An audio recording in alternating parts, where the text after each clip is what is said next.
of the 20-yard line, a 19-yard kickoff return, and the UAB offense will come onto the field for the first time tonight, and they will do so with quarterback Jacob Zeno, redshirt junior from San Antonio. Testing 1 2, testing 1 2.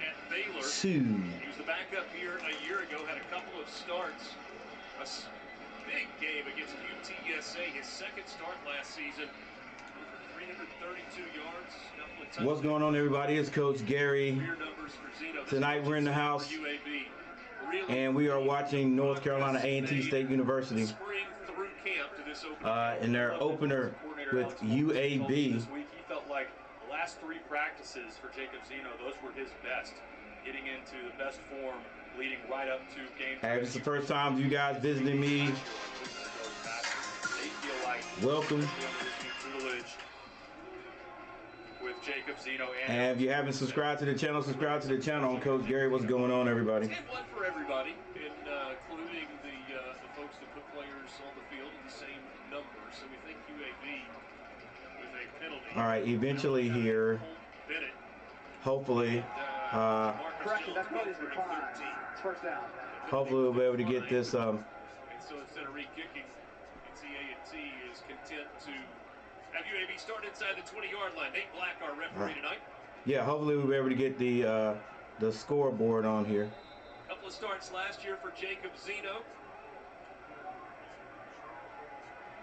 UAB with the ball first.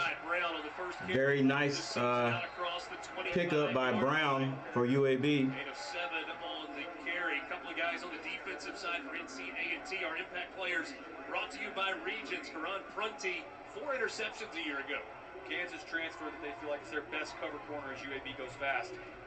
Another run off the left side. That'll be close to a first down. I think he got across the line. It was actually Isaiah Jacobs who popped into the game for his first carry. We saw in that opening play, UAB split out Jermaine Brown Jr. off to the side out wide on a slip screen to him, or excuse me, a shuttle pass. They're going to figure out ways to manufacture touches for him, not just your standard run game. Jacob stays in the backfield in the pistol formation behind Jacob Zeno. 2 plays and a first down for UAB on their opening drive of the season. UAB out for a pass, has a man wide open. He gets down to about the near the 48-yard line for UAB. Love the play call from Alex Mortensen. Get Jacob Zeno out on the edge. Nice, simple 1-2-3 progression. Works down to his over route from Tayshawn Palmer. Good first completion to get under Jacob Zeno's belt.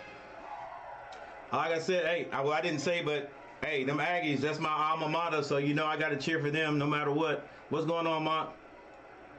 Hand off right up the middle. Straight ahead across midfield into Aggie territory. UAB right into Aggie territory around the 40, I would say 44-yard line.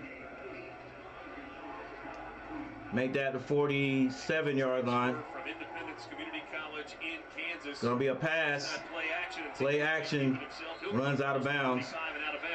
It's 2nd and 2. First down. PJ Turner ran him out. What do you think about this, Lamont? They've got TJ Jones on the over route again. It was a little slow developing.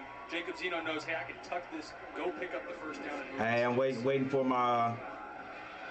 North Carolina let's see. A&T team is. Am I going to get any help here? We visited with him yesterday. Ton of respect. Well, right now all we got is the score at the top going on. Maybe this is happening right here. Come on, give it to me. Gonna be a pass out. Looks like a screen. Thought the Aggies had that shut down. It worked out pretty good. Ah, come on. I thought we had something. We might have something here. It's trying its best. The ESPN app is trying its best. It's giving me something here. Another quick pass. It is broken up. It's now 2nd and 4, but there's a flag. There from Jacob Zeno. That was the one thing. 3rd and 4. UTSA tape from last year. Could have had 3 interceptions in that first half. The decision making with the football was one of the things Alex Mortensen, offensive coordinator, talked about they had to improve. Been impressed so far though with the tempo from UAB. Anytime they have a chunk play, getting right on the ball, lining up and going again. Give to Fred Ferrier that time. Just the 8th play of the drive. First 3rd down of the season. Shotgun, they send the jet to the right, and they run back to the left. Running back gets good. Running back gets good yardage right there. It's 3rd and 4. Co-captains on this offensive unit, Isaiah Jacobs, Maryland transfer and brother of Josh Jacobs. His first touch of the game. Lucky we didn't get a flag right there. Back room, maybe their deepest position overall.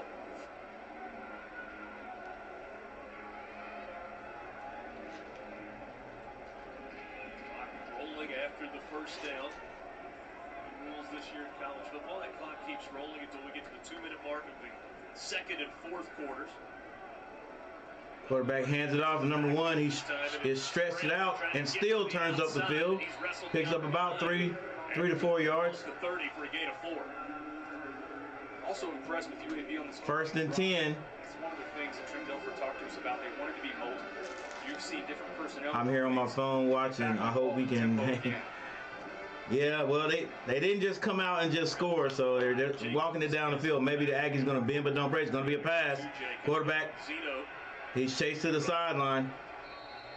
He picks up about 3. The ball out right as he was going out of bounds. It depended on the spot. Christopher Allen Jr. pushed him out. Hey guys, I'm sorry about hang on. Sorry about what you see over here on my right, but we're still trying to get the app to actually show up and show what I would like to see is the football field. 3 backs in the backfield to start things off. They motion one out. And we're working on it. Quarterback gets it out to the flats. Running back picks up a little bit. UAB is just working the ball down the field bit by bit. A little mixed action there in the background, in the backfield. Procedure on both sides of the ball. This series of plays for UAB in this opening drive, methodically going down the field. It's been clean. That's a good way to say it there. Methodically going down the field. Brown in the backfield. North Carolina A&T in the CAA this year. They hand it off on the, I will call it a reverse. I don't know exactly where number 0 was. Took the handoff and got it to the outside, gain 7. So you basically call that an end around. End around, you got to stay home on when the flow goes away. That's not the most dangerous threat, getting upfield. Quarterback's going to hand it off this time. Big gap. And number 1, I think that's Brown, goes in for the touchdown. Brown Jr. I don't think you could have dialed up a better opening series if you're Trent Dilfer than what UAB did on the field. Incredibly impressive. UAB marches this down the field, running all different kinds of misdirection. Had the Aggies on their heels the whole way. Saw a lot of formations, a lot of personnel groupings. Mix of run and pass at 13. And they get into the end zone first. And the extra point is good. It is good. And UAB takes 5.5 minutes. UAB gets on the board first. 7-0 lead over North Let's see if these Aggies can come down and do the same. Get their turn when we come back. What a start for Jermaine Brown Jr.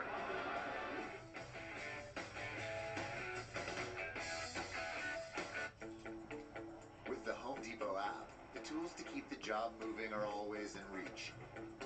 Need specialized equipment? Tool, truck, and equipment rentals are just...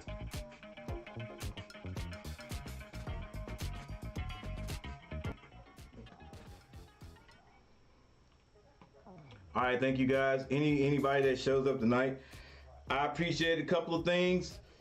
When you come in, make sure you leave a comment, like my nephew, North Carolina A&T 02.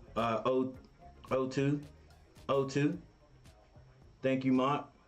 Watching it here on this phone. I need to get on my laptop so I can type and have the game playing on the TV. Hey, you might have ESPN too. I don't, so I had to actually hook it up on the computer this time.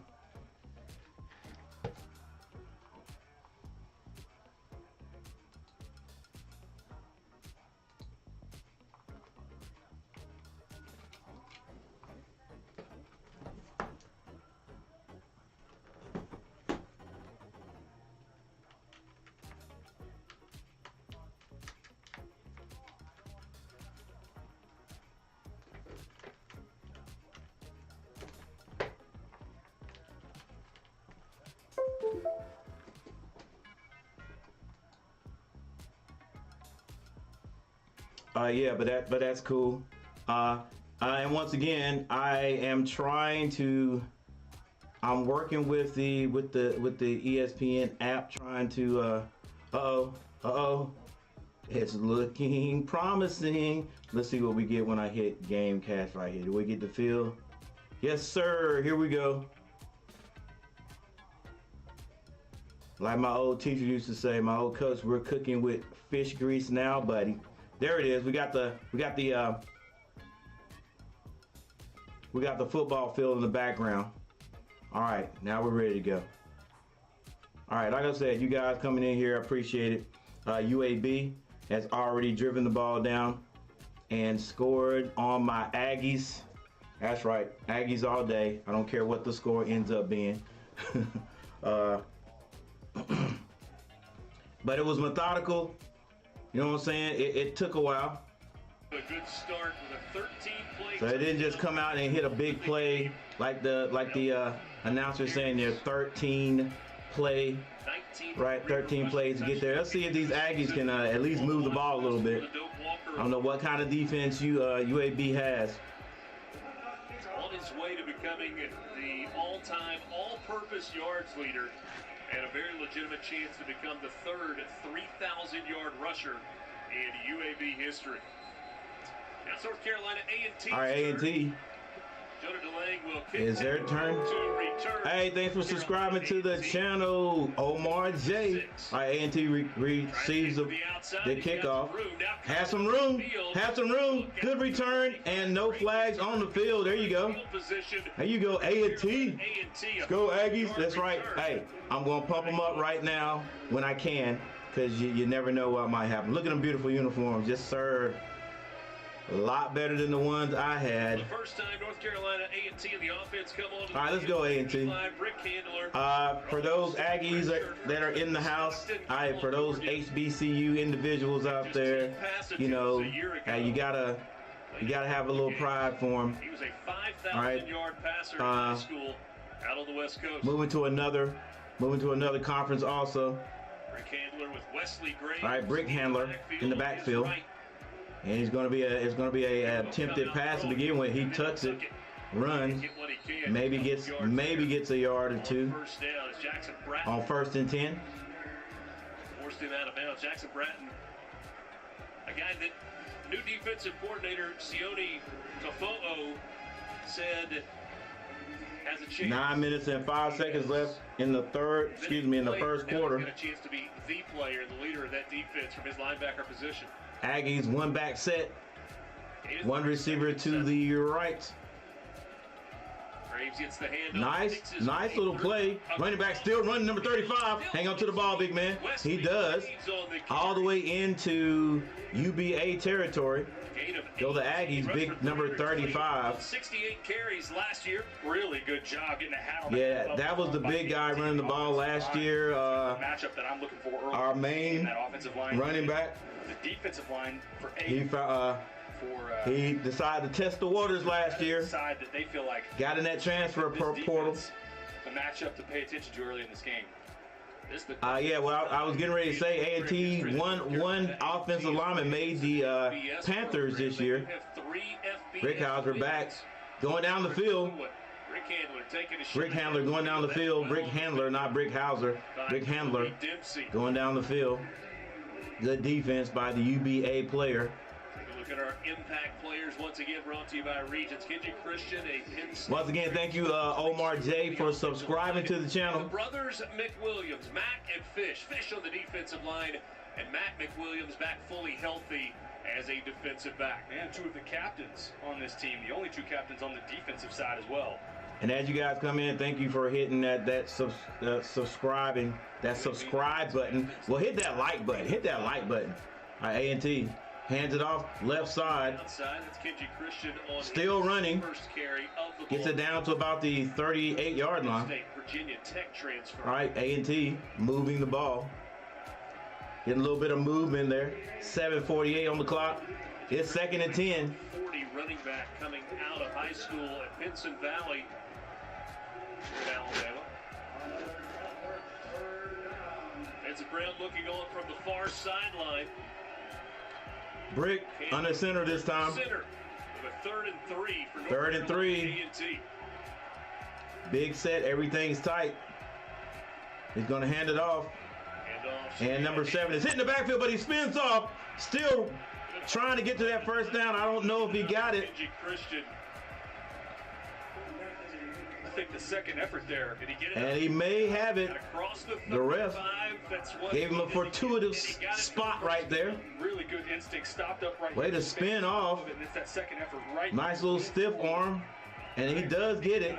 Saw him, he got knocked back after he picked up the first down. First down, Aggies. Let me go this way. First down, Aggies. Let's go see if the Aggies can get in the end zone. First down, ball squarely on the 35-yard line. Single back. Kenji Christian being back in his hometown. Play action. Goes up the field. He slides down. Slide forward for a short game. Probably picks up about 4 yards there. Good decision making here as well. Opens up right in the middle. Pressure in his face off of his left side. Step up, get what you can get, and then get down. One of the things I want to see if those wide receivers get open. See if they create any space. 6 minutes, 12 seconds on the clock. 2nd and 8. They wanted to see him play within himself. Decisions like that. Rick trying to get the team set. 14 seconds to snap the ball. He's got it back in the backfield beside him. Sends number 3 in motion to the left. Now it's trips left. To the top of the screen. Looks like we had that was like a read snap there. Read option. To bring up another 3rd down. Jackson Bratton on the tackle. Going back to that front 7, especially the defensive line. 5:36 on the clock. The strength of this unit is, especially with Fish McWilliams. 3rd and 7. The anchor there. Dilfer told us, high motor guy, somebody that we think has a chance in the NFL. They need to see some other guys step up around them. And depth, I think that's one of the things to pay attention to tonight. Trent Dilfer, the coach for UAB. Aggies, 3rd and 7. Would be great to get a first down, get them closer at least to get 3 points out of this. They hand it off. Back hits the hole hard. Going forward, he's going to be short. Number 35, he is short. Perhaps decision time. Hey, why not go for it, Coach? Oh, he went across the line again. I beg your pardon. And you said it a second ago. Oh, they say he went across the line again? Really important on that play. So A&T gets another first down. Aggies. A&T. We bragged on the offensive line. First down, A&T. Can they score on these boys at least in the first drive? UAB with a 5 front there in the 52. A straight I formation. You got a fullback. Somebody's helmet's off. One of the offensive line. You know how that happened? Was it pulled off? Ray Thornton making they did. It wasn't called. And Cesar Monaro, captain, center, middle of the offensive line, now has to go out for a play after his helmet came off. One of the other things to pay attention to, both of these teams, their opening drives, long sustained drives. All right, we got a new center in the game. Got the starting center. Helmet was taken off, or it came off. So now we got to hope that this new center doesn't come out there and snap the ball over the quarterback's head. He's got a guy. Well, it's a 4-4 good snap. And nothing going on in that one. Tyreek Howard, the nose guard, wreaking havoc. And how about that? Your center goes out, and the nose guard blows the play up. Don't know what happened right there. Got some extracurriculars top of the screen, but reading Desmond Little, the rush in coming off the edge. 3rd down. They're in Protective Stadium, ladies and gentlemen. Sets up the first long 3rd down. 3rd and 10. Can the Aggies do it again? Got to get 10. Right here. Passing down 3 receivers to the left. Single back. Quarterback is going to run. He picks up a good 5 yards. Now let's see what the Aggies do. It's 3rd and at least 5. Big play by Jackson Bratton. That was a design quarterback draw right there. Quarterback draw there. if you get past. And so the Aggies are going to try to get 3 points out of this. Number 41 comes up to kick the ball. With their receivers, but good job by UAB getting their defense off the field. So what will this be, like a 36-yard, 37-yard? Falls down, and it's good if it's long enough, and it is good. The Aggies do get on the board. Confidence got shaken. Good to see him make his first field goal of the season. Both teams score on their opening possessions. All right, we got a timeout on the field. Those new tiles are falling right into place. Oh, my bad, guys. Got all this music going on in the background. Forgot about that. All right, so we got a timeout. This score is 7-3, UAB.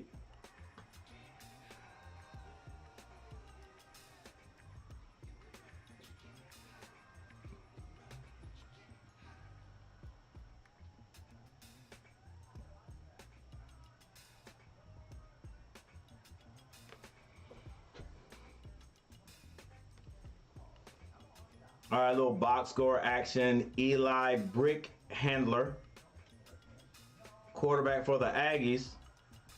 He is 0 of 1. Didn't do a lot of throwing in that series right there. Man behind of my own heart. Not that he didn't attempt. There just wasn't anybody open, so he had to do what he had to do right there. Rushing for A&T, Wesley Graves, 5 carries for 27.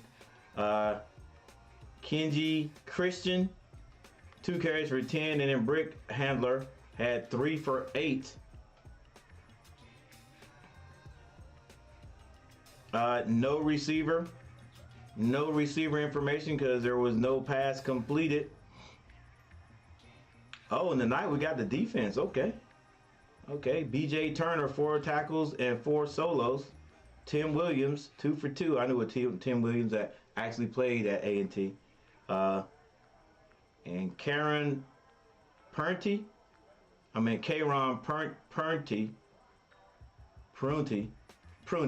right, 2 tackles and 1 solo. All right, for UAB, Jacob Zeno, 4 out of 5 passes for 33 yards. Rushing, Isaiah Jacobs, 3 carries for 18. Jeremiah Brown, 2 for 14. Okay, UBA cheerleaders. A little color going on there. Jacob Zeno, 2 carries for 9. They point against UAB. Receivers for UAB, Palmer, 1 catch for 15 yards. Jermaine Brown Jr., 1 for 7, and then Hooks, 1 for 6. That last possession, we talked about what an effective drive that was. A lot of that has A&T will kick the ball off from the 35-yard line. Yards of play on first down. Staying ahead of the sticks, that helps out your young quarterback. I haven't seen this young man kick it into the end zone yet. Kicks off for the second time tonight. Kicks it. This is a shorter kick. Short kick. Cameron Shanks takes it across the 10. And for space. Good return up to about the 33, 34-yard line. Return to 23 yards. UAB ball when we come back. Hey, thank you everybody for stopping by. I tell you what, I have been waiting for football. It is here now. I've had a couple of preseason games I've done with the Panthers. But yeah, this is the first college game. Glad to do it with my Aggies in their new conference. Let's see if we can get a little information on that.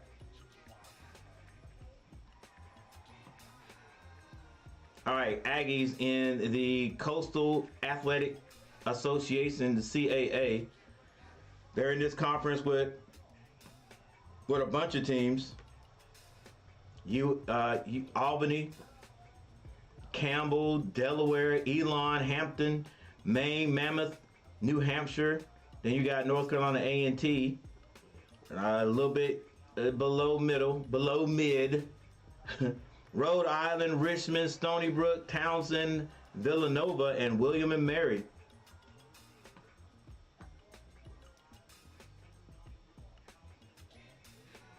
Let's see, full standing. That's got to be the full standing. I mean,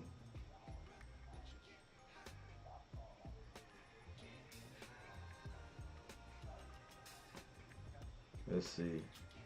All right, well, we'll look at that later.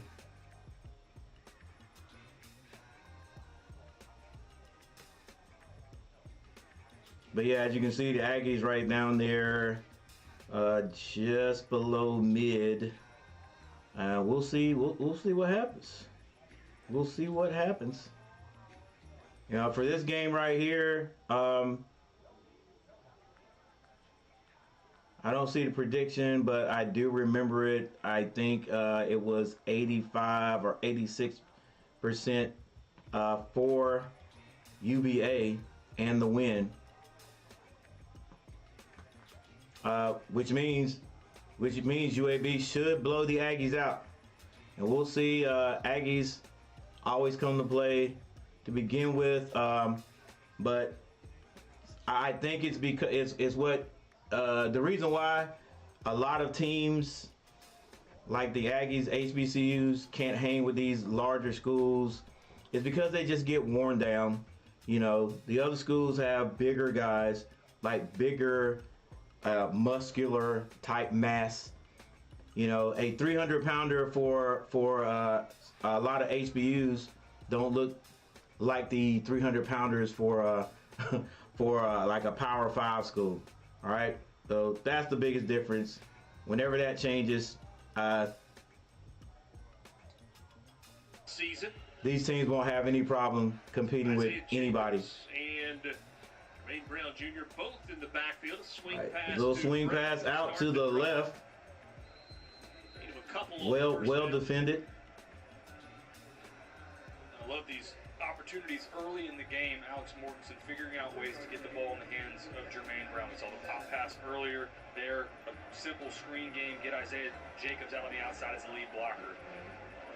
Alex Mortensen, who you mentioned. All right, two receivers to the left. Number 8 goes in motion. That number 0 goes to the motion. They hand off. Nice defense, basically in the backfield. Like every year when you got in, Jacob got about to the line of scrimmage. Big number 42 with the tackle. It's 3rd and 8. Passing down. Elon is getting beat down by Wake Forest. Ooh, yeah, definitely. We'll take a look at some of that too on the next dead ball. It's 7-3, ladies and gentlemen, with 1 minute and 18 seconds left in the first. It's going to be a pass right here. Number 4 finds a man over the middle, and he hangs on to it. Out to the 46-yard line. That was Jermaine. That's going to be a first down. Jermaine Brown out of the backfield, really treated like a receiver here. Almost a skinny post or is it? In the middle of the field. More and it is a first down for UAB. Now 52 seconds left in the first quarter. Quarterback in the back, two running backs right beside me. Hands it to the second, and there's an opening in the middle to number 1. Shot through it out to the 45 for a gain of 9 on first down for the Blazers. Very cold. And once again, play calling excellent. Looked like for a chance there. Almost a chance for not hitting anything really huge or really big, but the UAB Blazers, I think is what they are called, moving the ball down the field. Another good making the tackle. Sorry, Rich, another good sure-handed tackle from Ty Williams coming down. Both of those plays right there get you to a 3rd and short. Really good open field tackling by Varian Cole and Ty Williams Jr.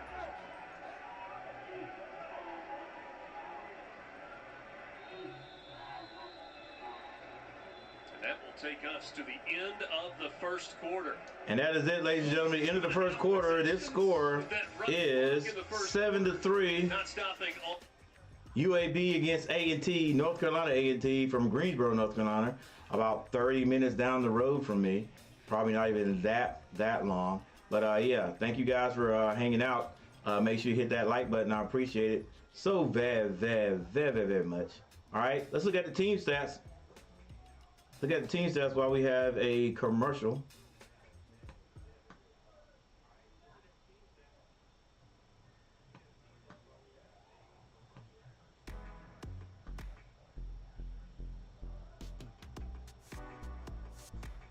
Yeah, now let's look at the team stats. There we go.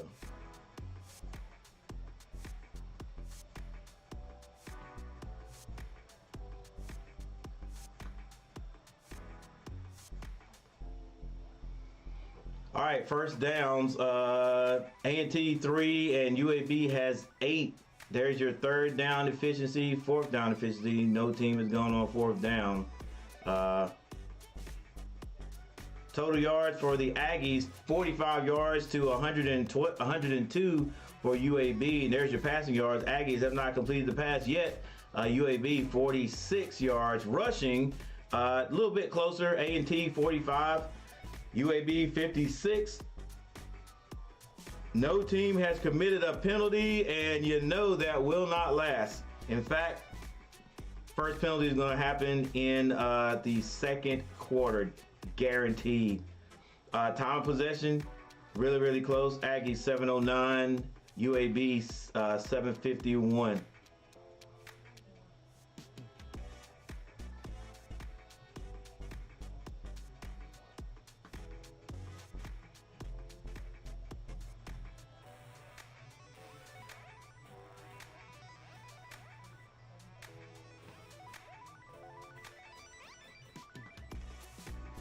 We got for the Blazers, Jacob Zeno is the quarterback. He's 7-8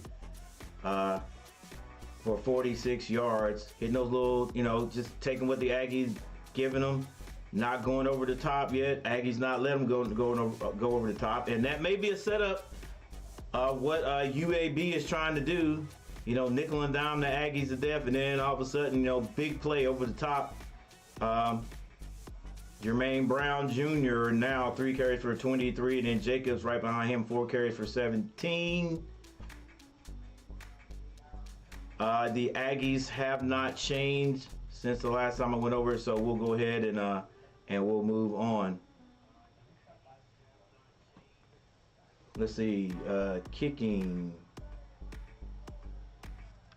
Daffer, 1 kick. That is extra point. Not extra point, but 3-point conversion. He hit that one. I want to look at the kick. Well, they don't talk about the kickoff. They do talk about the kick return. Taymon Cook, 1 return for 30 yards for the Aggies. And Shanks, is that Shanks? Yes, Shanks had a 41-yard return. That's for the Blazers. He ended up in the coaching business first at the high school level. Told us in 2017 he played over 200 rounds of golf, and it was great, but it was very unfulfilling. Matt Hasselbeck called him as he was taking his daughter to Louisville. She was transferring. All right, UAB still with the ball and still moving, and they just got a first down. School in Nashville, Tennessee that's looking for a head coach. And they go quick. Once again, just moving the ball down the field bit by bit. Called him back an hour later. He's like, no, Trim. They want you to be the head coach. And he laughed at him. He just laughed it off. He said, well, you got to at least go say hi to them. Just got it to be nice. In the flex set, they fake the handoff. They hit the back, the slot back out in the flats. Beautiful play calling. Beautiful offense they've got set up right there. Keeping the Aggies off balance.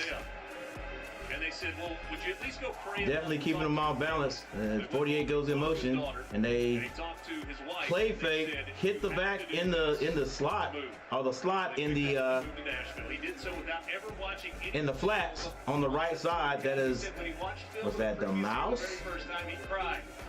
Damus, the mouse. Not the good tears. Not the good tears. UAB getting those plays in quickly. Now we got a little break right here. They're slowing it down a little bit. Still 7-3. But the Blazers are in Aggie territory, near the red zone. The UAB Blazers, who are knocking on the door of the red zone with 2nd and 5.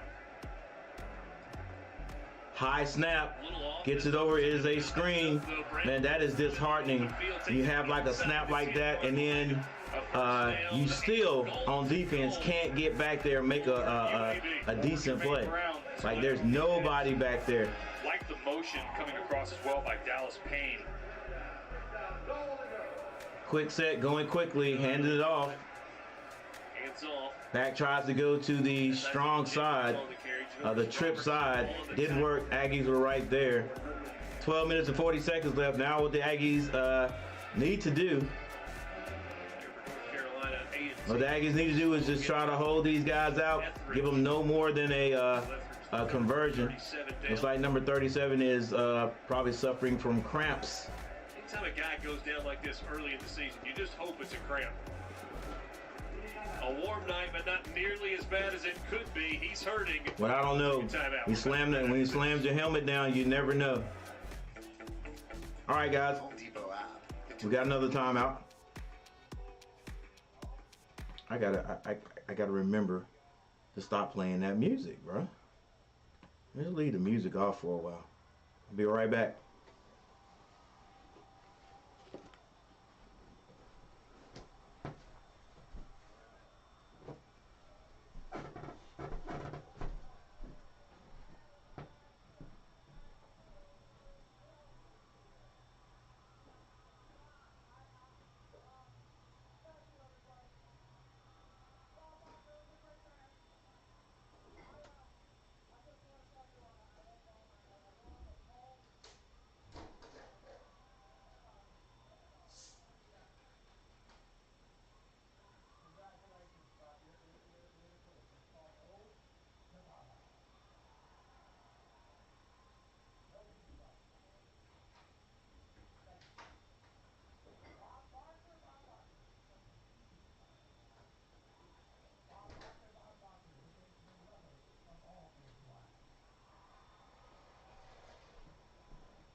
All right, we're back.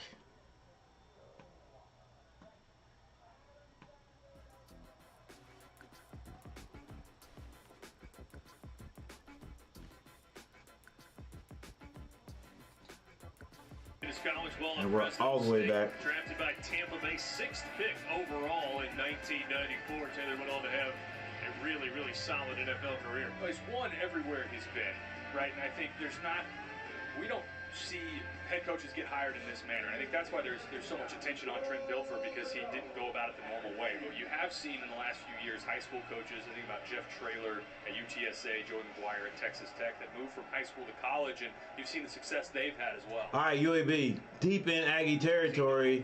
It's going to be a pass. He runs, puts a move on one guy, and is down at about the 4-yard line. And UAB says, hey, get the play in quickly. Get the play in quickly. And they're going to try to go quickly. You've seen motion, tempo again, which we get right now. And they hand it off right up the middle. And the running back squirts in. Touchdown number 2 of the night for Jermaine. And that's a second touchdown for Jermaine Brown Jr. Talked about at the open how important Jermaine Brown Jr. would be. And everybody on the offense saw something. It was like, hey, coach, get that play in real quick. Get it play in real quick. We got him. If you're Alex Mortensen, Trent Dilfer, this offensive staff, not a better start that you could have asked for the Blazers. 13 plays, 67 yards, a little over 5 minutes off the clock, and the 20th career snap is down. Touchdown for Jermaine. And this one is also good. Bangs it through. UAB 2 for 2 on its 2 offensive possessions with a pair of touchdowns.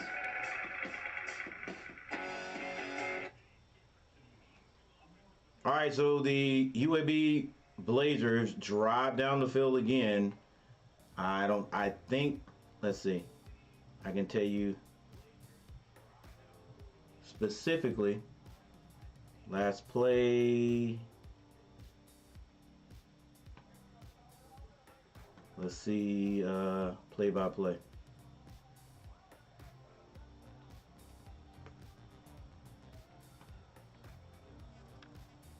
That last series was a 13-play drive, 67 yards. It took 5 minutes and 8 seconds to complete. So UAB just happy and satisfied with just nickel and diming, taking what the defense is giving them, creating maybe some mismatches, but more motion in the backfield. What do you call it, Coach? Misdirection. A lot of misdirection, keeping the Aggies on their toes, and or keeping the Aggies on their heels, and the Aggies just haven't been able to really figure it out or get something going on defense. Once again, I will say this. The Aggies are not getting just blown off the ball and manhandled. All right, UAB has got to. They're taking their time to being monotonous, if you will, if that is the right term. All right, they're being methodical. They're just taking what the Aggies give them and then they're marching it down the field. Hey, but with that said, thank you guys for being here. Hey, hit that like button. I'm going to save my words for the end of the game. I got you, Mont. I got you, Mont. UAB leading it over North Carolina A&T. 12:07 to go in the second quarter. The Aggies only have one possession in the ball game. Jermaine Brown has been outstanding so far for UAB. Well, I've loved what Alex Mortensen, the game plan that he's brought in, where he's not giving A&T many of the same looks. You're seeing cluster into the boundary. You're seeing running backs. Hey, definitely not giving the Aggies getting guys put in different situations. The same look. Forcing A&T to be really disciplined with their eyes, and then also before they figure out what the different looks that they're getting, the game will be over. Jacob Zeno playing well early. Like we said before we went to break, UAB Blazers fan kicks off. A better start. That ball goes all the way into the end zone. The Aggies will take it on the 25-yard line. A little bit of everything. Fly sweep to open the game. This is, they split him out, runs a seam pattern. Obviously, we know. Yeah, they are running a bunch of different things, man. Like I said, I'm saying misdirection, but it is just a bunch of different looks. And definitely keeping the Aggies off their, keeping the Aggies on their heels. We talked to defensive coordinator Alex Mortensen and also running backs coach. I'm still repping my Aggies, baby. Is the deepest we've ever seen here. All day long, all night long.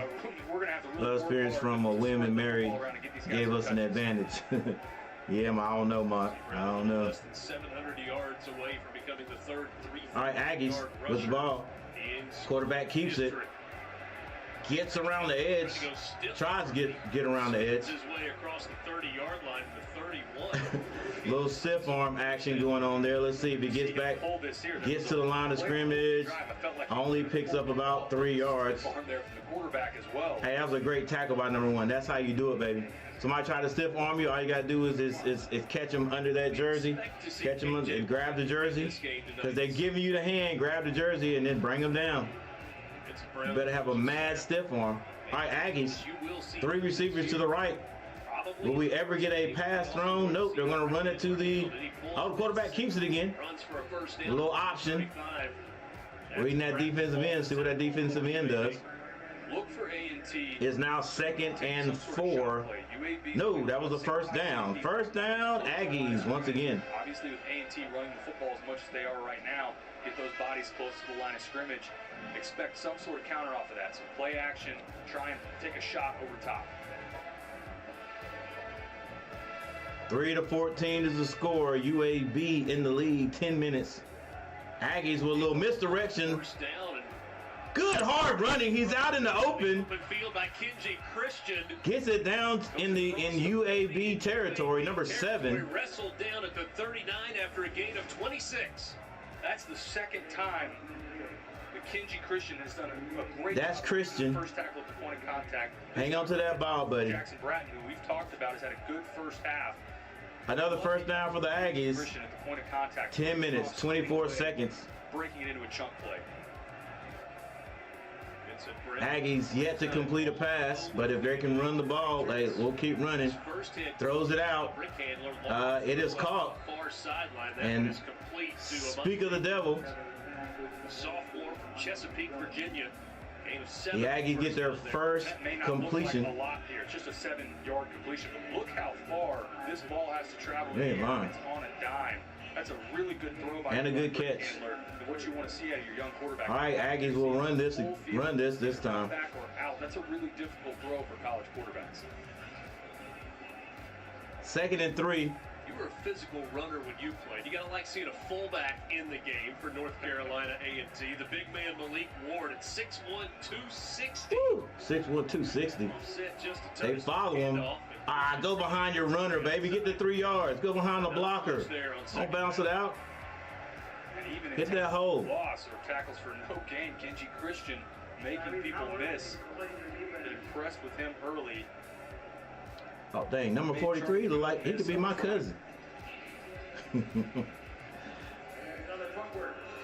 Still 3rd and 3, baby. Hey, go up the field. Don't be bouncing it out on that. Not 3-yard gain. 3 to start the game on 3rd down.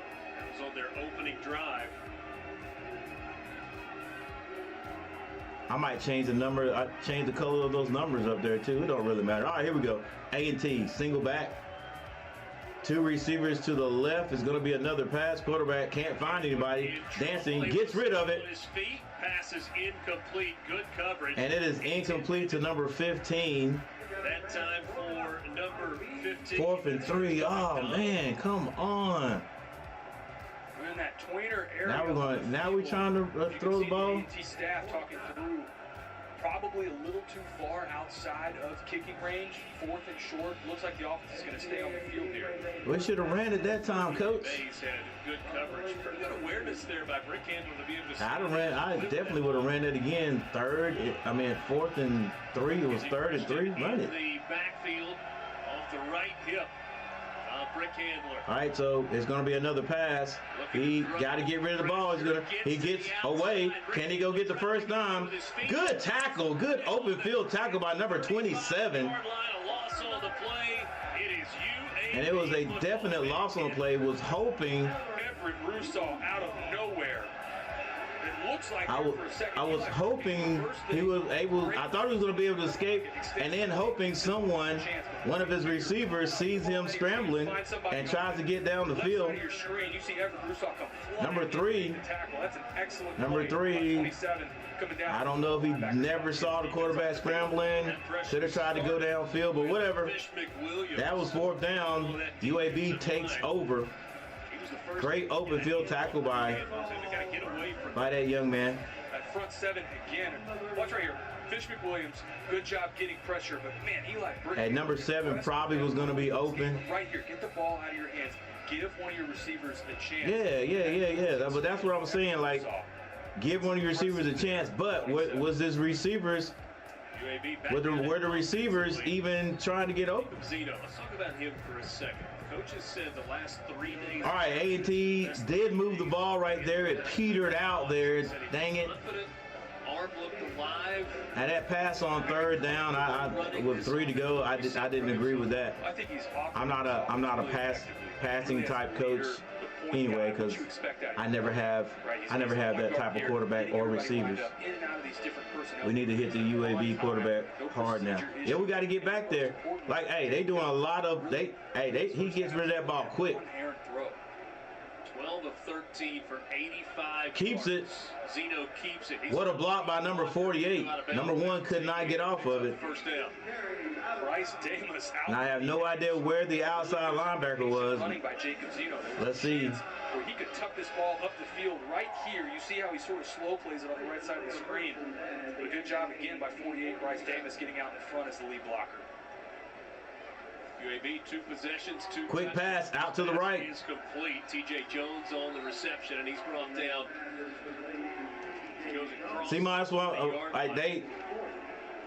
the Aggies, he's never in the pocket long enough to get hit. It's either handed off as an option or it's a quick pass. It's effective and really important if you're going to be effective in that screen game. Boom, get rid of it. Looking to take a shot down the field. Has a man. Completes it at the 25 down to the 22-yard line. Tajon Palmer on the reception, his second catch of the night. This one good for 18. Now this is a little play action, finds a man coming across. From Alabama. It's a pivot off of a levels concept. Tua was ball is down. He did fumble after he hit the turf, but ball is down. But a really good job in progression there. And a whistle stops the play. Love to see progression of taking that concept from Alabama and implement it here at UAB. 191 total yards. For UAB, 2 drives, 2 long drives, resulting in a couple of touchdowns. And I think they're taking a look here to see if that was in fact a fumble. With the review on the field, we'll take a timeout. UAB in front.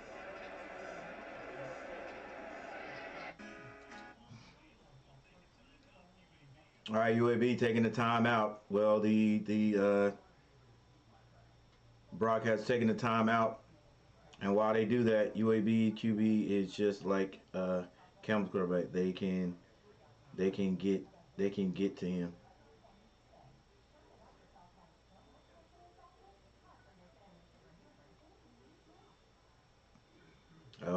to him. I wish they would. Like I said, he's getting rid of that ball quickly.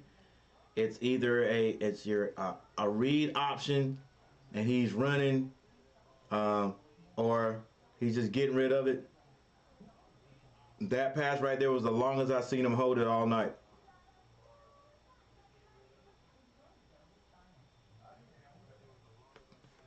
All right, so Brick Handler for the Aggies, 1 for 3 yards passing. That's 7 yards. Zeno for the Blazers, he's 14 of 15, 110 yards. Dang, he's hit every pass besides 1. That's just play design. A&T's got talent just like that. Those guys can get open, but it's play design. Play design. Aggies ain't got nothing for it on defense yet. Not yet. Rushing, Christian has 4 carries for 35 yards for A&T, and Brown has 4 carries for 27 yards. 2 touchdowns, however. Receiving yards, Jones, 1 catch for 7, and Brown, that's Jermaine Brown for UAB. It has 4 receptions for 33 yards.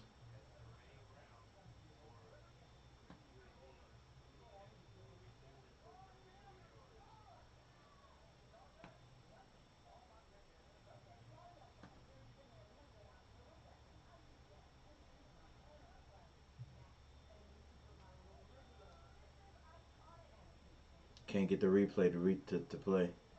It's probably good. It's not playing. Marco, the moment I found.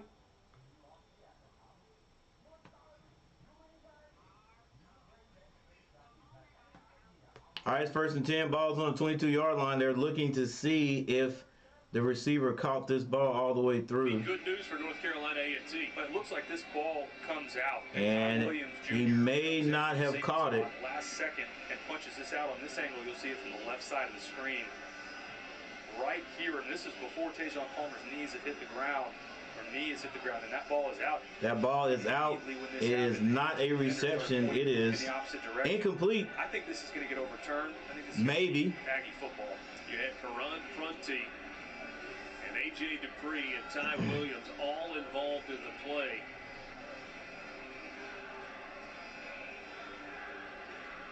We'll see. The ref took a good long time to look at that.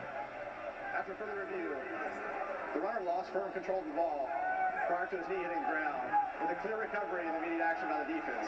Ooh, that is a fumble, and it is A&T's ball. Fortunate. First turnover of the game. And there's your turnover.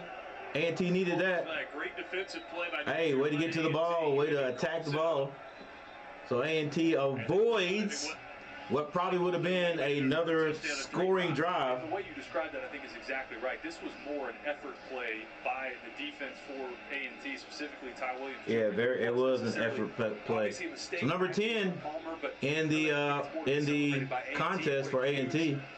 Let's see what this young man can do. Get their offense back on the field. All right, here's the freshman KJ White from Newport News, Virginia. KJ White hands it off. Opportunity, a handoff straight ahead, and a gain. A few yards gained for the running back. 30, 35. Back there. Dang, I wish. Described him as exceptionally 6 foot, 180 pounds. I wonder what you got. I wonder what Hook's got to do to get playing time. Throughout the year, Rick Handler is the guy at quarterback. Rick Handler may be injured after that tackle. Yeah, possibly, but they said at the beginning of the game that they were going to have 2 quarterbacks out there. White is mature beyond his years. Said he doesn't get rattled. It's just 2nd and 8. 2nd and 8. 3 receivers to the right. He hands it off. Good grindy run by the big back. Coming up here for A&T. And a 3rd and medium. Test the play calling here from Chris Young with your now true freshman quarterback. 5 minutes 42 seconds on the clock. First down, or will we see? Yeah, I always wonder, what do the coaches look at, when they decide, hey, this is the guy that's we're going to get this guy some playing time. You know what I'm saying? And especially when you have older quarterbacks there. Because this guy's a true freshman. Hey, that's what I'm saying, man. I'm just wondering why Hook's son, what the deal is, why he can't get no playing time. All right, QB drops back. He's out of the pocket. Not going to throw this one. Pretty good athletes in those jerseys as well. Forced out of bounds, well short of the first down, and so punting time for North Carolina A&T. There goes Jackson Bratton, look right in the middle of your screen. Can't get anybody open. In pursuit. And he couldn't see that back right there. Released in front of him because he was good job by that UAB running for his life there. All right, A&T will have the punt. First punt get a good quick 3 and out for A&T. First punt for either side. Really, that's the 4 minutes and 39 seconds. 7 tackles in the first half for Jackson Bratton. Snap is good. Punt is off. Punt of the ball game, and it is not a very good. It's not a good one. Shake out of bounds. Come on, guys. See, we got to do this. You got to go get talent on both sides, bro. Like, don't forget about your special teams. And he made, I don't know. A&T may not pay a whole lot of attention to what these special teamers are doing. I know we didn't. I know the coach would just get mad if our kicker messed up, but it ain't like they had like a kicking coach. I don't remember a kicking coach. I just remember our kickers would go over to the side.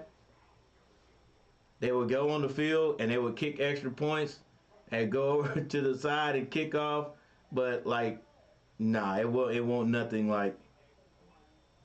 Yeah, it wasn't a kicking coach. If I had a college team, I'd figure out a way. I would have a kicking coach. You know what I'm saying? Those guys will work just as hard as the other ones. And you're gonna run the sprints and everything like everybody else does. And who knows? Our kicking coach might get you into the NFL.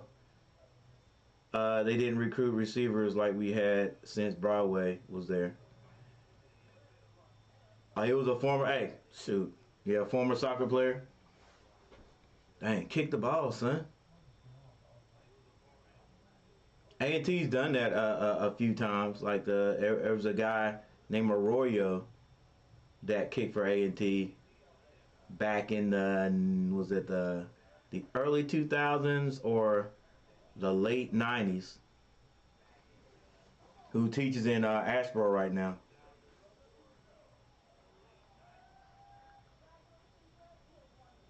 And he was a soccer player. All right, so we got a little timeout on the field.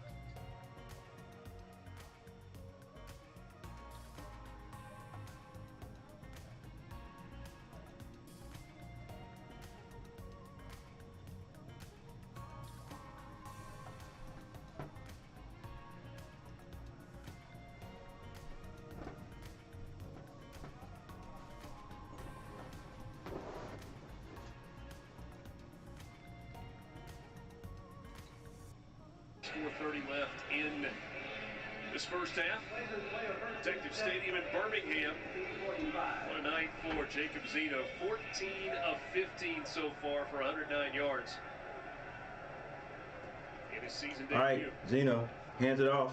On the ground, that's Jacobs. Jacob with 5 yards on the carry for UAB. Seen more odd front or 3-down linemen for A&T than I think we were expecting. And really, I think that's part of why UAB is running the ball so effectively. There's only 3. I love a three-man front. Jacobs love a 3-man front. Zeno, Jermaine Brown I'm talking to run against. I love it.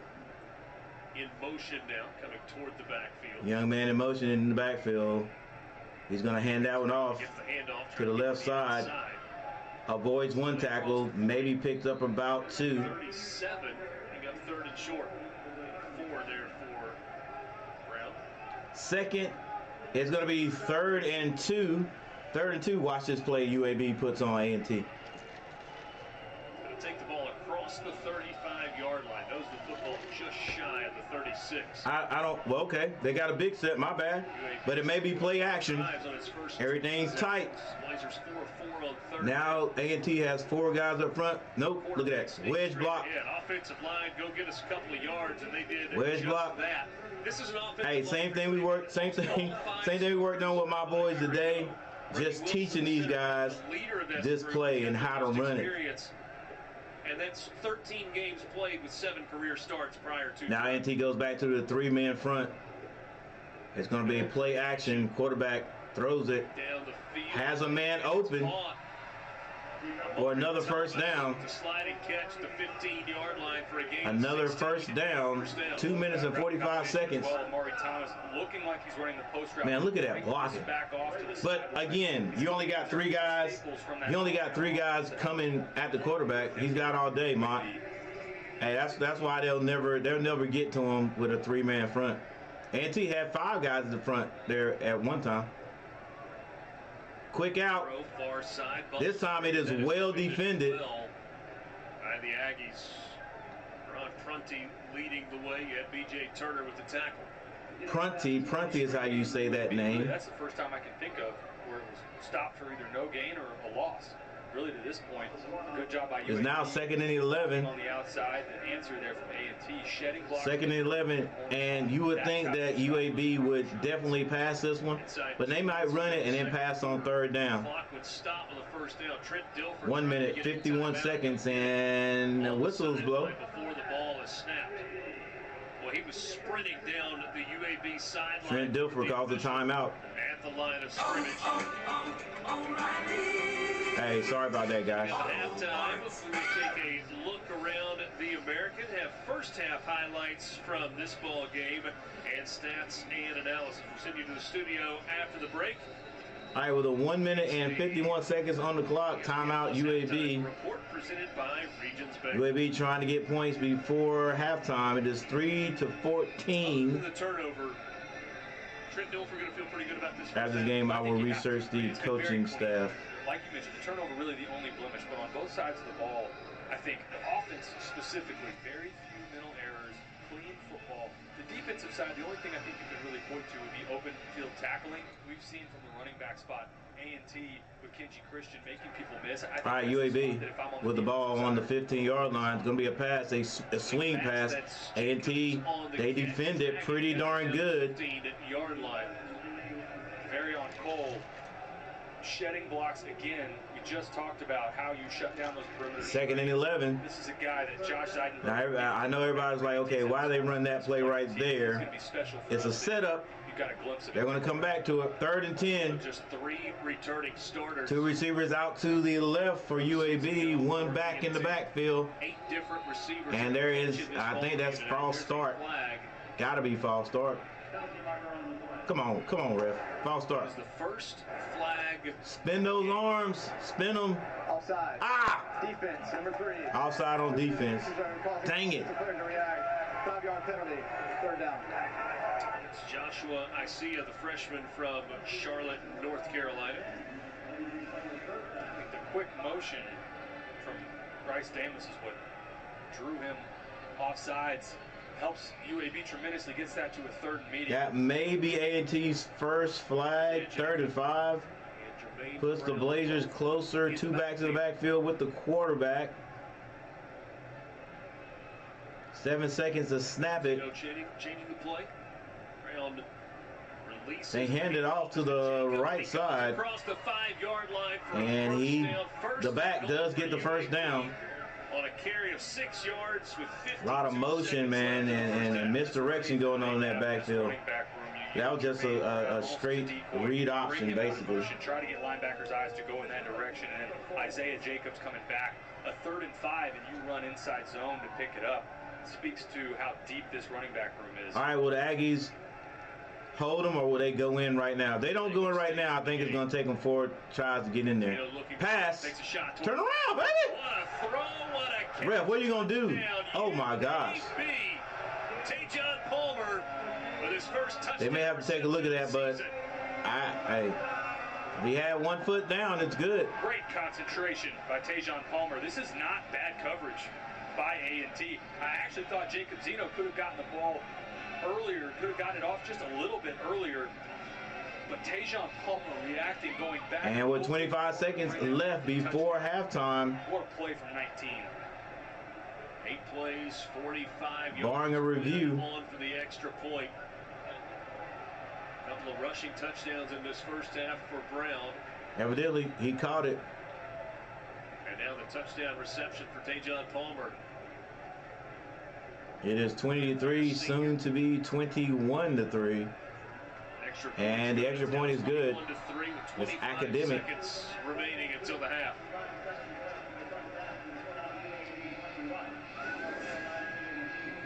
All right, here's your throw. Gonna look at it right here. The throw. I thought again this could have gotten out just a little bit early. It's in that is a catch. Man, I mean, really, that is a catch. Tajon Palmer going up, high pointing the ball. Yeah, number 6 sort of relaxed. I've done that before. He was in great position. He sort of relaxed, like, you know, I'm gonna look back for the ball, whatever. No way he's gonna throw that ball in there, and it's right there. It's an incredible play there by Tajon Palmer. Hey, he stays aggressive. He's right. Number 6 is in great position. If he stays aggressive and doesn't let up, once he sees that hand go up, I mean, just swing and knock the crap out of his hands. He's not going to catch that ball. But he let up. They might show it again. But when they've asked him to take the downfield shot plays, he's hit them. And that red zone completion for a touchdown to cap it off, I think that'll feel good going into half. And that's how it goes. Aggies will get another chance. That ball goes to the end zone. 25 seconds left before halftime. I don't know if the Aggies will even attempt. This first half. They'll attempt to play, but then after that, if nothing, they get nothing out of it. Let's take it in. Let's take it in. 20-20, 21-3. It was a good play, a good throw, a good catch. You see, my team this year. UAB was very much marching on that drive. We're lucky that we got a bye week so we can work a little bit harder. Got a bunch of new guys. I mean, guys that are brand new, never even put on a uniform before. And then we're going to go out there and play teams that have played, that have had guys that played before, play a couple of years. Some of them played middle school last year. So, you know, to have a team methodically go down the field. They got Brick Handler back out there. Christian. And that may do it for me, that would be okay. Field goal in their first possession. I just don't want to go. I don't want my team to go out and play a team and just get blown out. You know, just scoring big plays, quick plays. 3 and out after forcing the turnover. All right, so we got halftime. 129 yards. Halftime first game of the season for either of these teams, and UAB ahead of A&T 21-3. Eyes on specifically as a young quarterback. I thought he operated that offense really well. Interesting to see how much we see him in the second.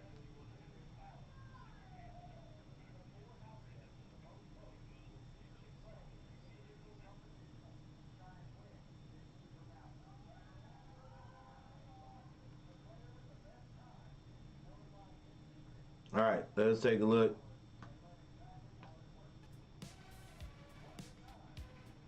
Take a look at the stats. A few of the stats. All right, Brick Handler for North Carolina A&T has completed only one pass for 7 yards. Kenji Christian 5 carries for 35. Wesley Graves 7 for 32. Brick Handler 6 for 16, and Kevin White 1 for 3.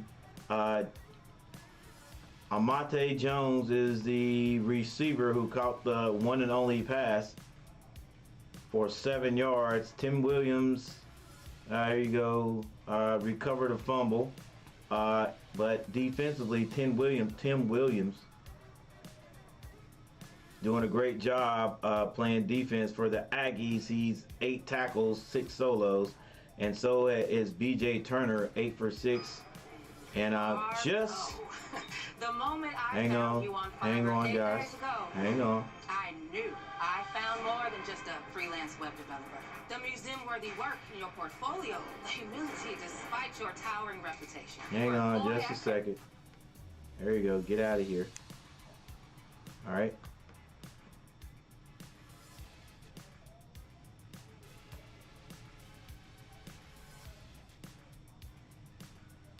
All right, and then Averion Cole, 5 for 4.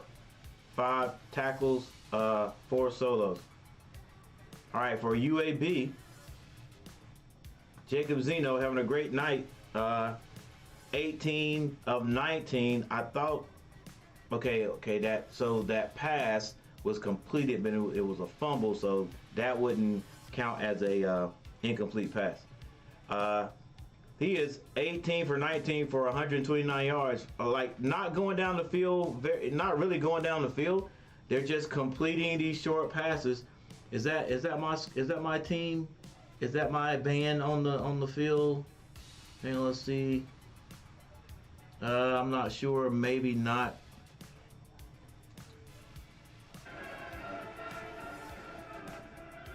Yeah, it is. Yeah, it is. I wonder if the Aggies came. The Aggie band probably didn't come. All right. Jermaine Brown, running back for UAB, 5 carries for 32 yards. Jacob Zeno himself, the quarterback, 5 carries for 31. Isaiah Jacob, 8 for 31. Receiving core for the Blazers. Several guys with catches. Let's go for the through the first 4. Palmer, 4 catches for 35. Jermaine Brown Jr., 4 catches for 33.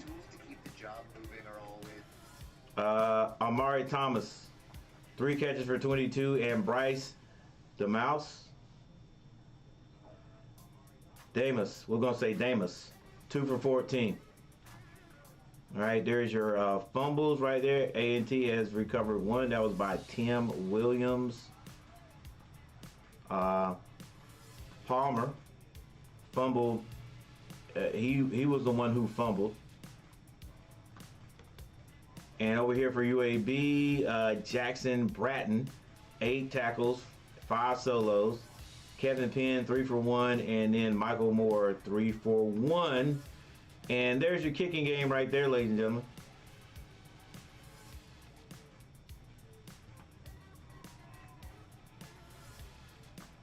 Let's see what was that punt all about by A&T? What happened? North Carolina A&T punt returns, nothing. Punting. Caleb Brickhouse, 1 punt for 20 yards. Wow. Come on, guy. Gotta do better. Gotta do a lot better.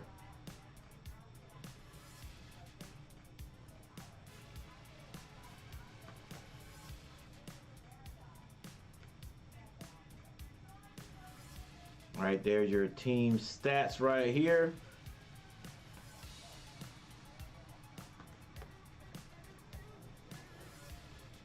Five first downs for the Aggies, 16 for UAB. There's your 3rd down efficiency and 4th down efficiency. I won't go through all that. Total yards for A&T, 87, 230 for the Blazers. Passing just 7 yards for the Aggies, 129 for UAB. Rushing 80 carries for, 80 yards for the Aggies, 101 for UAB. Penalties, both teams are doing great with penalties. The only team with a penalty is the Aggies, 1 for 5, and that was that offside penalty right there. Hey, that's still big time. I thought we'd have an onslaught of penalties in the second quarter, since we didn't have any in the first.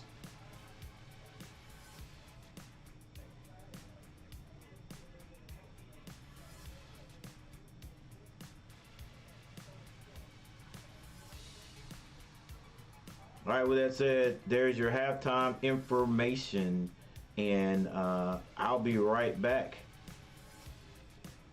with the second half. Aggies versus the UAB Blazers. We're in is it Birmingham, right? Or is it Birmingham? I think it's Birmingham, Alabama. At Protective Stadium. All right, ladies and gentlemen, I'll be right back. Thank you guys for joining. Make sure you hit that like button. I appreciate it.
new tiles are falling right into place until you run out of, what are those called again?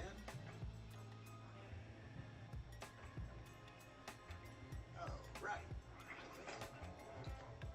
The Home Depot app is made for doing that doesn't miss a beat. So you can find... Hey, what's up, everybody? Coach Gary's back. Listen. I don't know how many HBCU fans we got out there. I don't know how many Aggie fans we got out there. But what do you guys think this A&T season is going to look like? What do you think? How many games do you think they're going to win? Hey Siri, show me North Carolina A&T State University's football schedule for 2023. Here's what I found. You're gonna hold us up.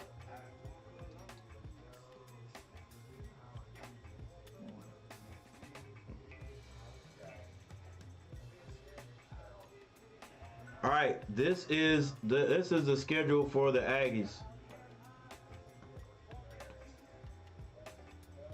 Hang on just a second. Let me get this out of here. Turn this music off so I don't get any here we go. All right, yeah, here's the schedule for the Aggies. All right, of course we got tonight UAB. North Carolina A&T State University Aggies then play North Carolina Central on September 9th. I think that one is, oh yeah, that one is at home. That was at home in Aggies, where I'm gonna call it Aggie Stadium. Then on the 16th, the next Saturday, they go to Elon. We played Elon several times before. That, by the way, that North Carolina Central game is going to be at 7 p.m. I might try to make I might go check that one out. They're playing at Aggie Stadium right now. Let's see, really? Flow Sport? Yeah. So it's, it's not like the regular Eagle Aggie Classic that was played at a bigger stadium. But anyway, let's move on. Elon, they're off the next Saturday, and then they play at Norfolk State. After that, on September 30th, now they get to their conference schedule. They then play Villanova at Aggie Stadium. That's going to be 4 p.m. start. Then the next Saturday, they go to Delaware. And that's Delaware, not Delaware State. Delaware, there's going to be a 3 o'clock start. Then they got the Richmond Spiders, then Hampton. Hampton's definitely an HBCU. Norfolk State and Central, all HBCUs. But Hampton's been out of the MEAC for a while.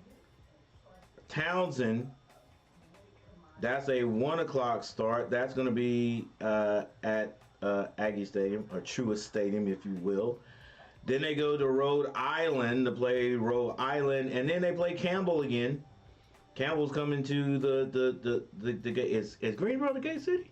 Anyway, they're coming to Greensboro to play, and that's going to be at 1 o'clock. That's going to be November 18th. Should be nice and cool right there. I think our homecoming, if I'm not mistaken, is that like November 4th? Well, yeah, there it is right there. Homecoming. We play Townsend. November 4th. We might have good weather there. That'll be the Saturday after my middle school football team plays their Saturday, hopefully championship game. But anyway, that we call it Super Saturday. Everybody gets to play. But anyway, tell me what you think about that Aggie schedule and what these Aggies are going to be able to do.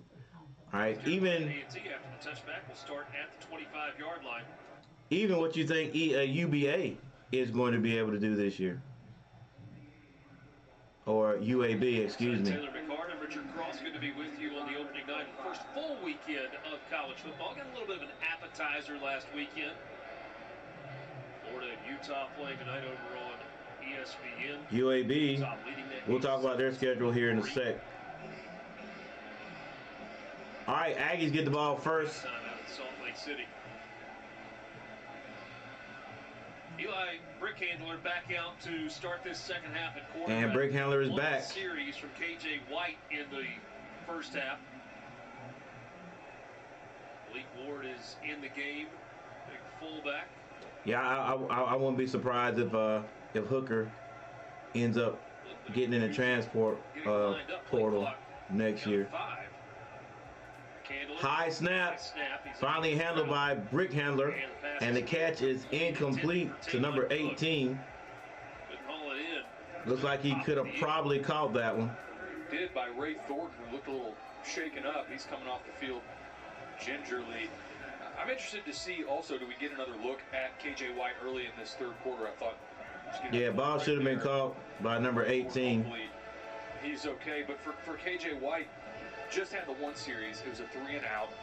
What described to us. It's now 2nd and 10. Aggies Chris Young was what a dynamic athlete he is, and we really threw on first down. Now we got a tight bunch set over here on the right. Stack trips. It's going to be your basic sweep, but the linebacker comes up and makes a great tackle, number 16.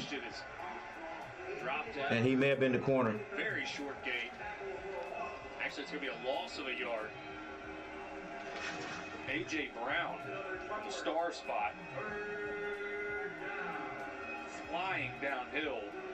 That team pursuit looked like Everett. Let's see, where was he? First half on that fourth down. The team speed for UAB showcasing again. All right, that actually was the safety coming downhill to make that tackle. 5 on third down of the first half for the Aggies. So 3rd and 11, Aggies going to have to pass it. Handler, throw the ball away. Handler, what are you doing, bro? Driven out of bounds. Dang, just throw it downfield near the sideline. Out of bounds, don't take a sack. Dang. On the right side of the screen. You see number 7. There he is right there. Just throw it. Throw it away now. Unblocked that Bruh, come on. Quarterbacks, that's the hardest to pick up. Because oftentimes into the boundary. Now 4th and 18. You don't have protection. Aggies will have to punt it. Boundary defender. Untouched. Hey, don't even worry. Look, if you got to get out of the pocket, you know we're not going to get that first down. Go ahead and throw it downfield. Take a little pressure off your punter, who's got to prove to me he can punt. Much better punt this time. He shanked his first one in the game. This one is received, and it's going to be a good return. In fact, almost a great return. 38-yard line. Outstanding field position for UAB. And now UAB for their first drive of the second half. In great field position. 22 on the return. That's what I mean right there. Penalty down back. Also the 13-yard line. Personal foul. Leaping. Receiving team number 23. 15-yard penalty. First down. All right, so that was a break there for the Aggies. Yeah. Change the positioning of a couple of Who leaped? Referees on the field. Do you see the leap in there? There it is.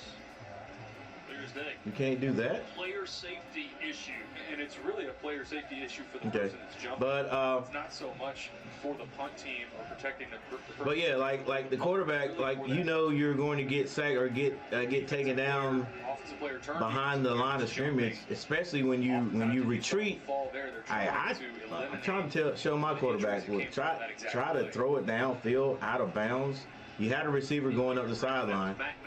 So instead of pushing your punter way back and giving these guys great field position, at least you could probably save 10 yards.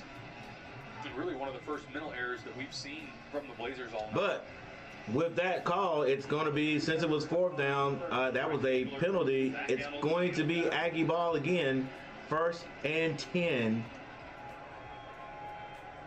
Hey, see, this is the point where I just say, just keep running the ball. Like, you know, no, don't try to go and do too much. Quarterback finds a man. Come on, 18. I wish you could have stayed up. Nice, well-designed play right there. A&T opened with that on their first possession, trying to move the Brick Handler little misdirection, able to get the ball to number 18,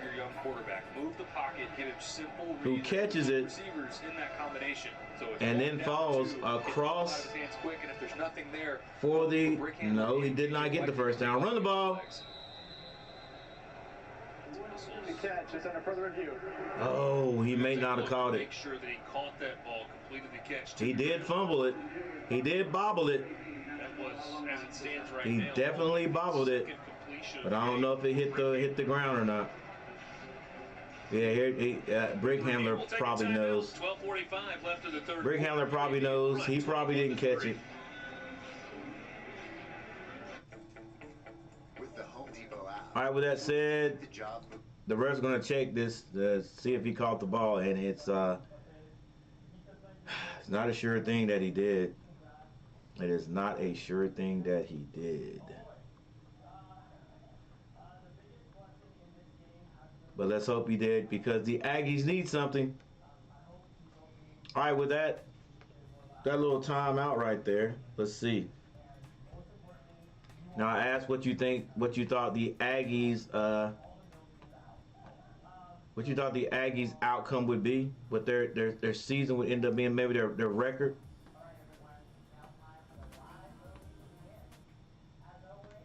Didn't get any response from anybody. But still, I put it out there. And so this is UBA's schedule. Of course, tonight they got North Carolina A&T. Next Saturday, or Saturday the 9th. Yeah, that's going to be next Saturday. They got Georgia Southern, at Georgia Southern. Then they play Louisiana on the 16th. The Raging Cajuns, they have Georgia #1. They have Georgia #1 on Saturday, September the 23rd. Hopefully they don't get beat up. That's what the Aggies used to do. Aggies used to come out and some time ago they would play these big schools and just get beat up. You know, guys be injured and stuff, and it takes them a while to get those guys back so they could actually do. And they did well back then in their conference, but they play these big teams and get beat up. Now they're not getting beat up so bad.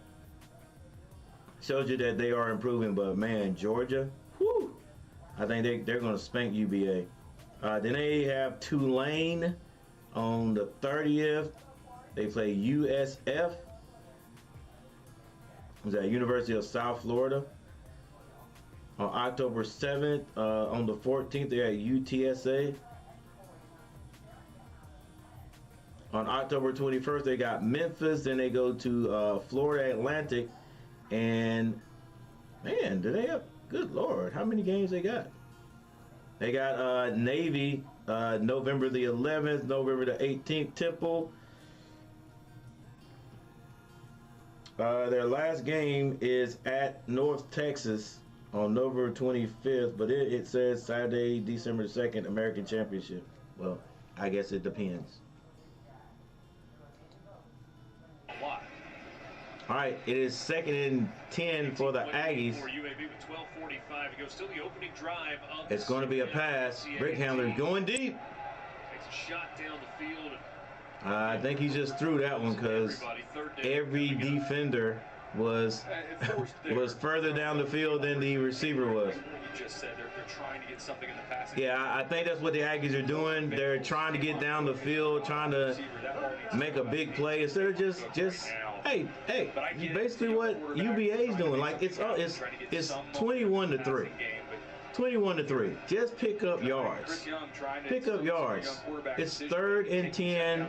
I guess if you're going to go down the field, that 2nd and 10 was the time to do it. For North Carolina A&T. It's going to be another pass. He gets it out in the flats. It's caught. Looks like he's going to get the first down. Short. Out of bounds at the 40-yard line. Cook on the catch after a gain of 8. It was close. I thought he got the first down. Brick Handler in a little trouble. Finds his man out in the flats. Then get it out to the field. Yeah, he was short. Turn loose.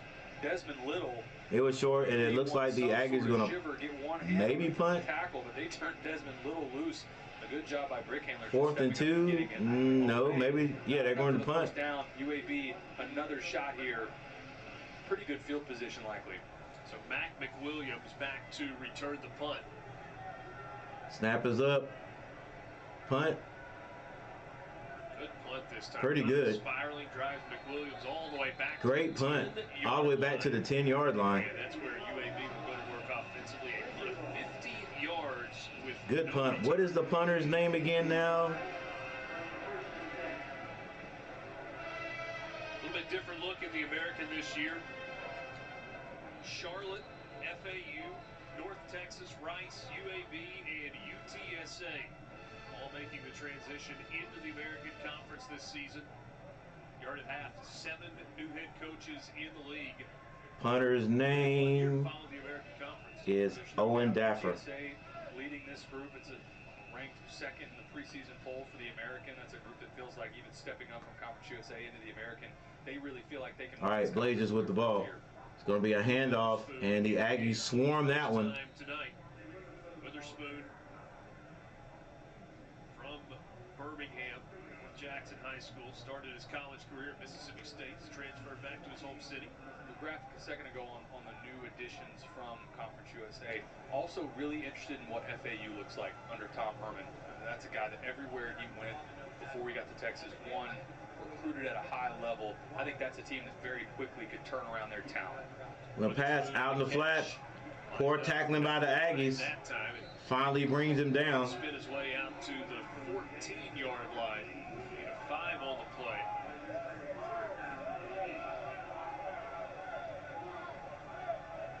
Witherspoon comes out of the game. Isaiah Jacobs is back in.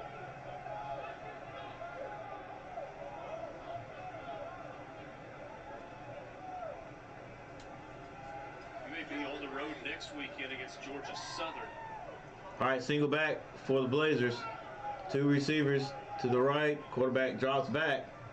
And he's going to pitch that out. Almost went down. Aggies swarming. And probably, maybe picked up one. I thought the quarterback was going to go down. He was in the grasp of an Aggie, and he was able to shuttle past that ball out. From the boundary, he's really what starts this pressure. You could see Jacob Zeno starting to get a little bit of happy feet. Good job getting the ball away to Isaiah. And the Aggies come up with a good defensive stop this time. All the completions that Jacob Zeno had, really effective first half, but they were all short completions. Averaged just 7 yards of completion, not really testing A&T downfield. You saw there on a 3rd and long having to take more of a shot play and weren't able to get it off. UAB punts this out, and that's not a great punt. In this game, a good field position. And the Aggies do have great field position, and that ball is probably on the 43-yard line. You will have to stream ESPN as on tonight. They're not on Spectrum.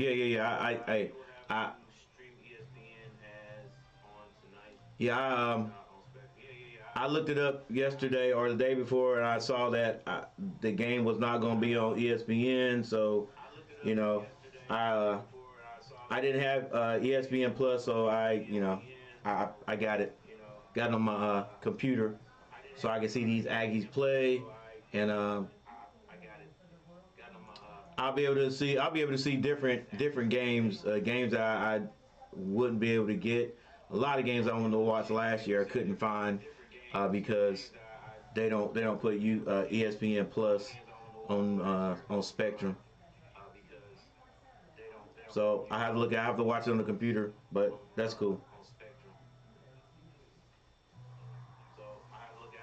All right, number 1, thank you there, North Carolina Aggie 0202 for showing up today and putting something in the chat box, because it was a little bit naked over there.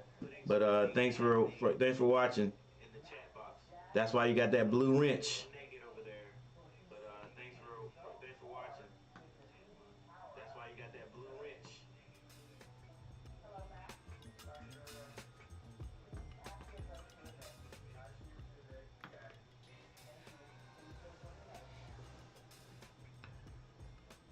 We finally had a decent. Actually, we had a decent 2 days of practice football, but one of our big things, believe it or not, this year is going to be our guys getting in trouble in class, getting in trouble in school. So we're trying to teach these guys something other than just playing football. You know, how to be gentlemen, get your work done, be responsible, so you can get out there and play. Some of them getting it, some of them not, because they haven't been taught. They haven't been taught to you know, to be respectful and have responsibility, and I guess a lot of them haven't had something to I don't want to say play for, but something that they find more important than acting up in class. You know what I'm saying? So we having a little bit of trouble every day. These teachers, they're definitely going to use the coaches. They are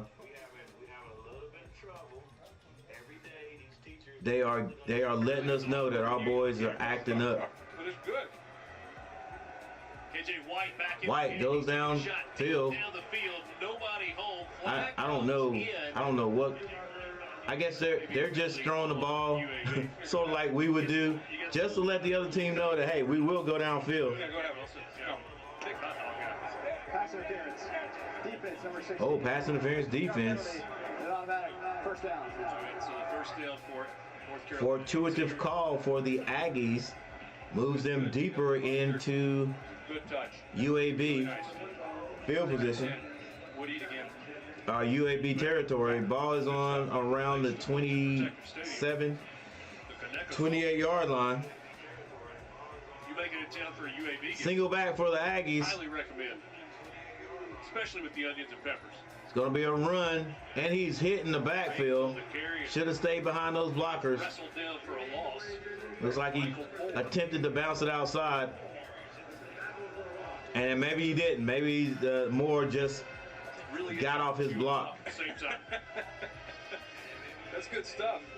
The Aggies had some success early running the ball. Get those back in the They haven't had it here lately. 9 minutes, 7 seconds left in the third quarter. It's 2nd and 12. Ball is still on about the 30, almost the 30-yard line, 29-yard line. Aggies run the ball. Let's go, baby. KJ White. Run it this time. Coaches say Run it this time. Don't worry about it. Run it. Not going to get this off in time. Oh, come on. Delay a game by the Aggies. Let's go. That can't happen. And it happens. You're right. That can't happen. And that is, what is that? I think that's only, though, the second penalty for the Aggies. Maybe the third penalty, but that came at a bad time. Aggies got that call at PI, and now they're going backwards. Ball on 34-yard line. It's going to be a pass now. Quarterback Flag comes down on the far side of the field. White goes out of bounds. has to run that one. 32. Flag, though. Check the marker. Maybe a hold. We're to get defensive offsides here. Okay. Oh, defensive offside. Back from the delay of game.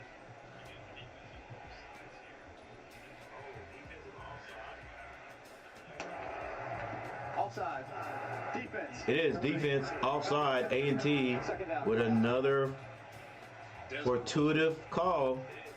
Linebacker walked up. Just got a little A&T. Once again, thank you, Omar J, for your recent subscription to the channel. I appreciate it, guys. I do play-by-play for North Carolina type sports.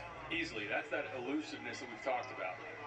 Here's KJ Christian. Oh, fumble. Comes out and A&T, another. Cole, you didn't get that? got it. North Carolina A&T, I think. No, it's squirted out. Chance. A&T didn't get it, I don't think. Wow, they had a chance. By the aforementioned They had a Jensen chance. I thought Ike Roel from the safety spot looked like he may have been the first one to have a crack at it. Still no signal from the officials. Ball was on the ground. Well, somebody was out of bounds when they got the ball, so does that count? Blowing the field is a fumble. It was recovered by the defense, but the defender was out of bounds. Yes, he was. By rule, the ball will be returned to the spot of the fumble. It's third down. Yep. A break there for another break from the Aggies, number 7. Sort of get, I mean, second effort, fumbles that ball. Struck by Jackson Bratton, who we've called his name. Yeah, he's out of bounds right there when he got it. I think it's interesting that they're saying it was recovered by the defense.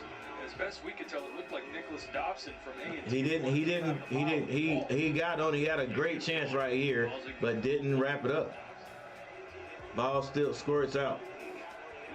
Go, let's go. Like Howard was in bounds, but regardless, oh my gosh. And a sack. All right, the Aggies are sacked. 3 yards. Now the defense is just pinning their ears back, coming back, not giving the quarterback time to throw the ball. And there's no short. It doesn't look like any short passes. For a really good individual effort there. Sets up a 4th and long. 4th and 14. Goal attempt here from A&T from distance. And A&T will try another field goal, number 41. It's a 49-yard try for 49 yards. I see. This is, if he doesn't hit this, this is where the score gets run up. He scored 96 points 2 years ago. It's kicked, East Carolina. and it's not going to be any good. Well, but not well and enough. so UAB takes the ball right there. This is what I'm saying right here. Like, I know A&T wants to score. I know A&T wants to get on the board. They want to get points. But right there, you go ahead and punt that ball again. Right? I mean, I know that they're playing and thinking on a little bit of emotion. I know you want to get those points, and everybody would think, hey, try to go get those points. But to me, I'm looking at like, what do we want this score to end up being? Punt that daggone ball. Make them come out of their own field, side of the field. Make them work to get the ball down the field. Even if we punt it and they have to go 80 yards, and they do go 80 yards, and they run time off the clock, well, that's another touchdown. But now we gave them great field position. They get a chance to get a quick touchdown, and then, you know what I'm saying? Then they also get a chance with a lot of time left on the clock to try to do it again in the 4th quarter. Like I said, this is where these teams playing on emotion, and you can't help it. They want to get scored. They want to get a score. So they're like, okay, well, instead of punting right here, we're going to try to take a chance. We'll take a chance to try to kick this 50 what? 50 what yard field goal? Come on, bro. Punt that.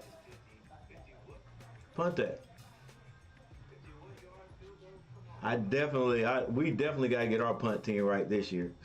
We got to punt it. And I got to teach these guys everything they need to know about the punt team. So maybe we can recover some punts or something. And hopefully for some of these teams we're playing don't put a whole lot of emphasis on the kicking game, and maybe some of those kids don't know what's going on, and we get in bad field position, we have to punt. Maybe we can definitely, maybe get some turnovers, guys trying to return punts when they don't need to. We definitely got to find a kicker though.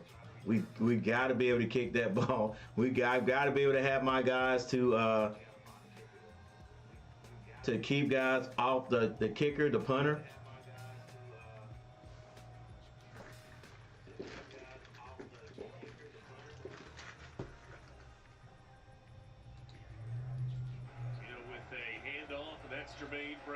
Jermaine Brown with a big play right off the bat. 6-yard line, a gain of 15, and a first down for the Blazers. 6 minutes and 57 seconds, 1st and 10. Set up to the play side, to the field. Watch this, stick the foot right in the ground, work back, cut back lane, and get vertical. I mean, he really has done everything well tonight. Everything they've asked of him, run game, catching the ball out of the back. The Aggies defensive line, they can't do anything with those big guys. Plus, they only got 3 guys on the line. UAB's always going to have the advantage. All they got to do is run off tackle. Pass is complete across Across midfield, short gain on first down. Hey, I know you may probably be still looking, but see how quickly, what's his name? You put that on that upfield shoulder, it gives him a chance to get upfield. Zeno is throwing the ball. The Aggies can't get to him.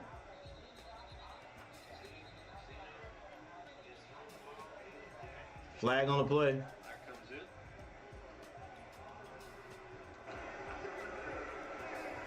It is on the offense. The UAB Blazers with quite a few penalties here in the second half. We'll take a look at that in the next dead ball. Hey, thank you guys for coming by, stopping by. Make sure you put something in the chat right there and hit that like button. A year ago, this UAB offense had 4 games in which they rolled up over 500 yards of total offense. Only got 4 likes, trying to get at least 10 tonight. Yes. Trying to get at least 10. What he wanted to see for from new this team businesses, is filing freelancing is like a backbone. trust their preparation. My name is Jimmy Valentin, and I'm the founder of Uber Talents. I've seen musicians go through a lot, and this app will really help them. Working with Fiverr, it was pretty easy. All I did was log on. I went on search, I typed in app development. I found freelancers. I picked the one that would fit my budget and the one that had great reviews. I got exactly what I wanted with just one click. Join Fiverr today and get something.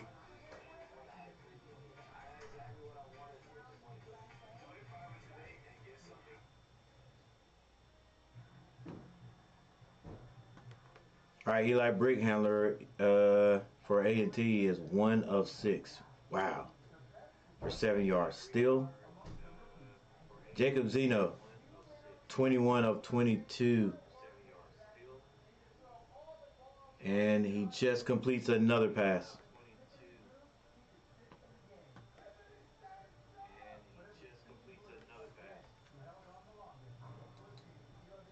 Also been impressed with tonight. Everything is working. Zeno targeting a lot of different guys in this offense. It hasn't just been Jermaine Brown as we get tempo on 3rd and short. UAB runs the ball. Down, Isaiah Jacobs on the carry. Across the 40-yard line, 5 minutes and 13 seconds. Clock still rolling. Straight pass attempts. Hey, y'all do me a favor. Hit that like button. I'm trying to get 10 likes. Only got 4. Let's go. 10 likes tonight. Good to see him. Run it up, run it up, run it up.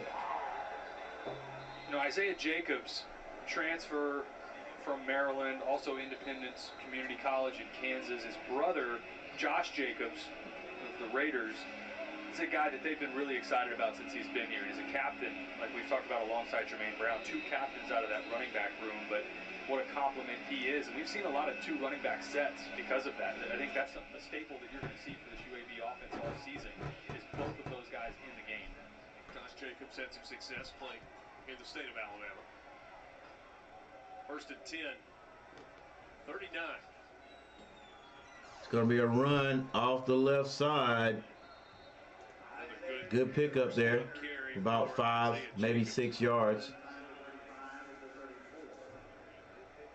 UAB going fast again, back on the ball. UAB with tempo. Jacobs averaging a little better than 4 yards a carry. Gonna be a pass this time. Goes downfield. Has a man, and it is a touchdown. Ladies and gentlemen, this is what I was telling you right there. All these little nickel and dime passes. 34-yard touchdown pass. All these nickel and dime passes is a setup for a pass downfield, and there it was. There it was. Zeno right down the middle. Looks like a post play to me. Touchdown pass of the night for Jacob Zeno.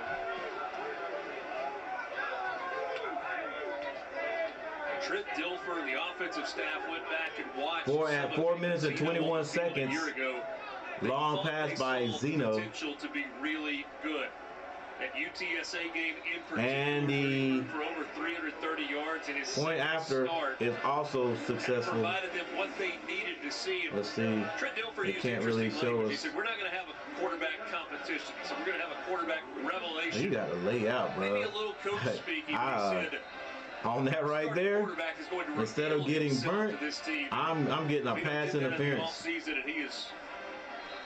Hey, bro, lay out. Absolutely. Yeah, don't point. You was on him. Yeah. The only thing the Yeah, you probably your man was probably in the wrong position, but still, you gotta go. Hey, that ball's coming. Lay out of those hands. Swipe down something. It's not just quick games and screens. And if you're a Blazers fan, you gotta be happy to see they have. All right, let's change this score. And look how accurate that was from Jacob Zeno. 23 of 24, 180 yards, 2 touchdowns. But I'm not smart enough to know how exactly to calculate quarterback rating. I know it's the first game, but dang. That's good. Is that good? Bring in another QB. All right, 304 yards by the Blazers. This time.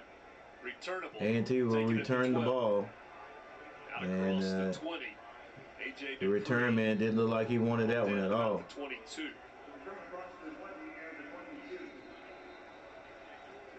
Flag in on the play as well. All right, I'll get mad at the wrong thing, bro. Hey, dang. Let's go. Play some ball. Well, they're wearing white jerseys, and that was yellow on the field, so, 4 minutes, Flag? I told you. 14 seconds. It was not a flag. We got a towel for A&T. We got some yellow in that uniform. Aggies going back out on the field. 3-28 is the score. North Carolina A&T 4 minutes, 14 seconds left in the third. 1 yard.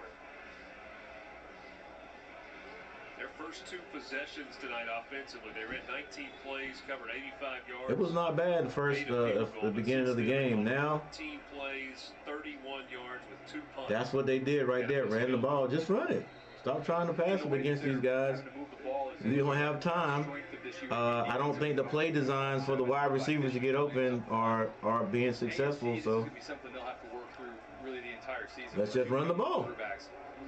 Run the ball, and if you do a pass, a little short, quick pass, just like UAB is doing, that was the first long pass they had down the field right there. Other than that one to number 48 in the, I think it was a 10-yard out. Losses from the A&T team from a year ago. What are y'all doing? Wesley Graves on the carry. I don't know what that was. None more significant. It was a run, but it just didn't look like they were aggressive on it. 13 touchdowns last season. That was just on the ground. He had 17 total touchdowns. They also lost a couple of key pieces on the defensive side. Tyquan King went to East Carolina, so did Caleb Jones. Carver transferred to North Carolina Central. Sterling. Wow, somebody transferred to the enemy. A wide receiver. A couple of guys went to East Carolina. 3 minutes left in the third quarter. It is 3rd and 4. UAB is going to get some kind of penalty right here.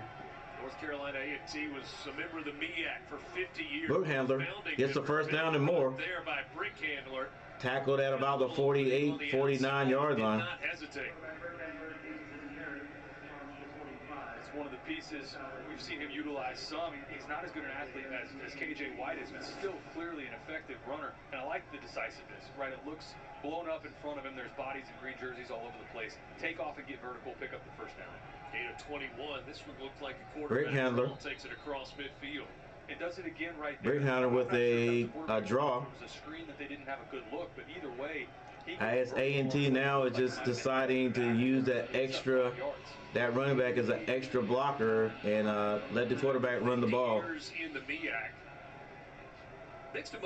Second and 5, second and 5. It's going to be a run. Running back up the middle, number 7. That is, I don't know his name yet. Nice run though.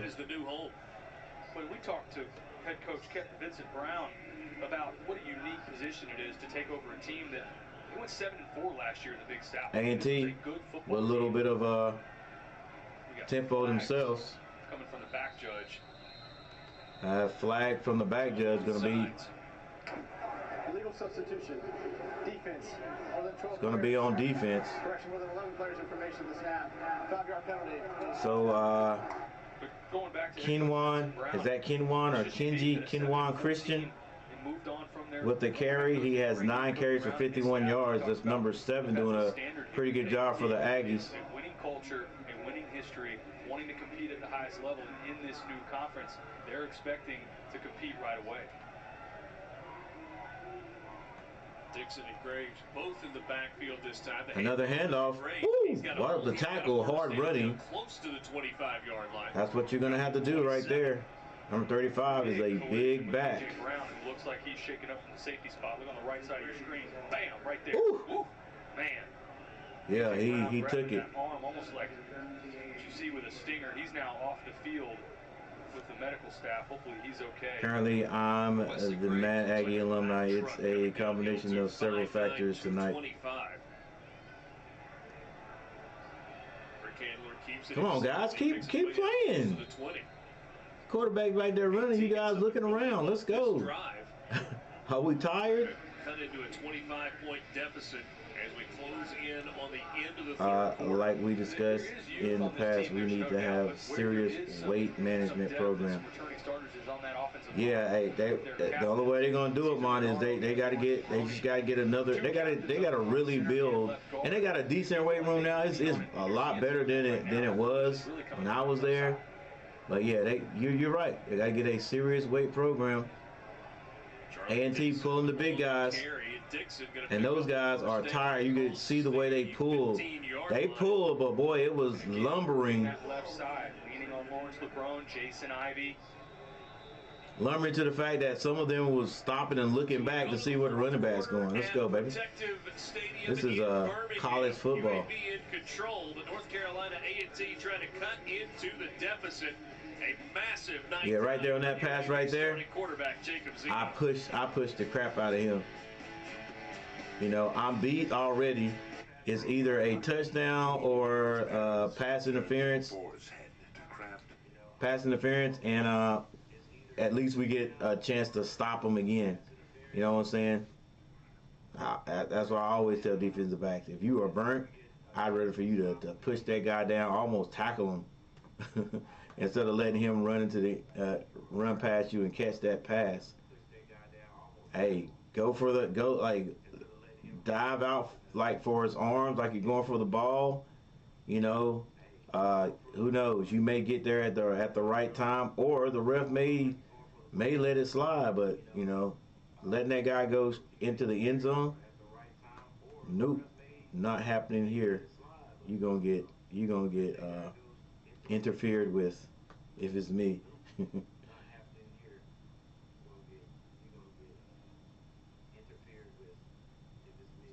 All right, we got a timeout on the field.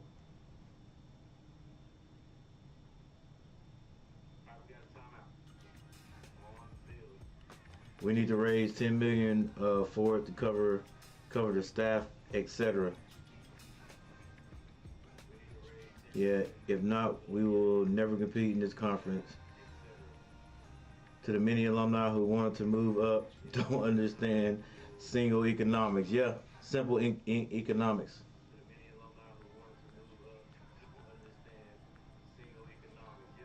Yeah, they don't want to move up. I guess they're thinking like, you know, more bucks, I guess. What, by playing these teams that are in this league, I guess. But you're right, Mont. If we don't step up our game, look, some of the alumni football players were saying the same thing you're saying right here. What was it, 2 weeks ago when we went up there and gave these boys this cookout? It was like, you know, if we're gonna move up, then shouldn't we need to upgrade? You know what I'm saying? We moving up, I guess, you know, putting these HBCU on this I'm not gonna say higher standard, but just in a different conference. We gotta dress things up. We got, you know, you may draw the attention of other of some better players, more athletic. I mean, who knows? But if they look at us and then look at Villanova, now Villanova ain't no football. They're not a football powerhouse at all. But if you got a chance to go to at North Carolina A&T, you look at their weight program and then look at Villanova. Where you going? You know what I'm saying? You got to look the part. We got to do something to the stadium. You know, they put the lights up a long time ago. They built the press box. It's nice. It's been impressive. But what have they done to the stands? Do they even paint the stands, bro? I swear, I swear, it don't look like they paint the stands or nothing. And like where if you go there right now, we were there last week. I haven't seen any bright yellow paint. No bright, no blue. I mean, we need to upgrade. A&T. You know what I'm saying? Bright yellow paint on the rails. It just doesn't look like they've done any. They haven't. They have not done anything to those stands. Come on now, gotta do something. And A&T got like the state of the art track and field center. You know, I mean they draw big track events, so they've got that part. You know, utilize it. You know, use that to bring in more people, more money. But you got to keep it upgraded. Got to keep it upgraded every year. For example, we dogged Gardner-Webb the other year. They raised dollars from alumni because they didn't want to lose us again. They stomped us last year. Just like that, huh? It's that easy. Yeah, you're right. All those people that want to move up, they definitely need to be putting money into athletics. They need to donate. They need to make sure that A&T not only moves up in conference, they got to move up. Throw the ball. Oh, come on, quarterback. What is that? It's 2nd and 10. All right, let me stop talking. Looks like he's slow to get up. I don't understand that. And those are the licks as a quarterback that you just don't need to take. Yeah, throw the dang ball. Get rid of the ball. There on the sideline. And there's that balance of trying to make a play, but sometimes you got to realize there's not a play to be made. Exactly. That's the second time I've seen him do it. He's back Well, not just him. There's the other quarterback did the same thing. The Cleveland, Ohio native transfer Come on from West now. Virginia. That's just smart Looking at his football. That's smart football. If you're running for your life to the sideline, We'll be back. and there's nothing there, like, don't you throw it downfield to like a would-be passer, but make sure it's going out of bounds so it's not personal. I mean, it's not grounding. Instead of standing back there taking all that punishment and then getting tackled for a loss. We want Hooker. We want Hooker. I guarantee you at least that young man will play smart.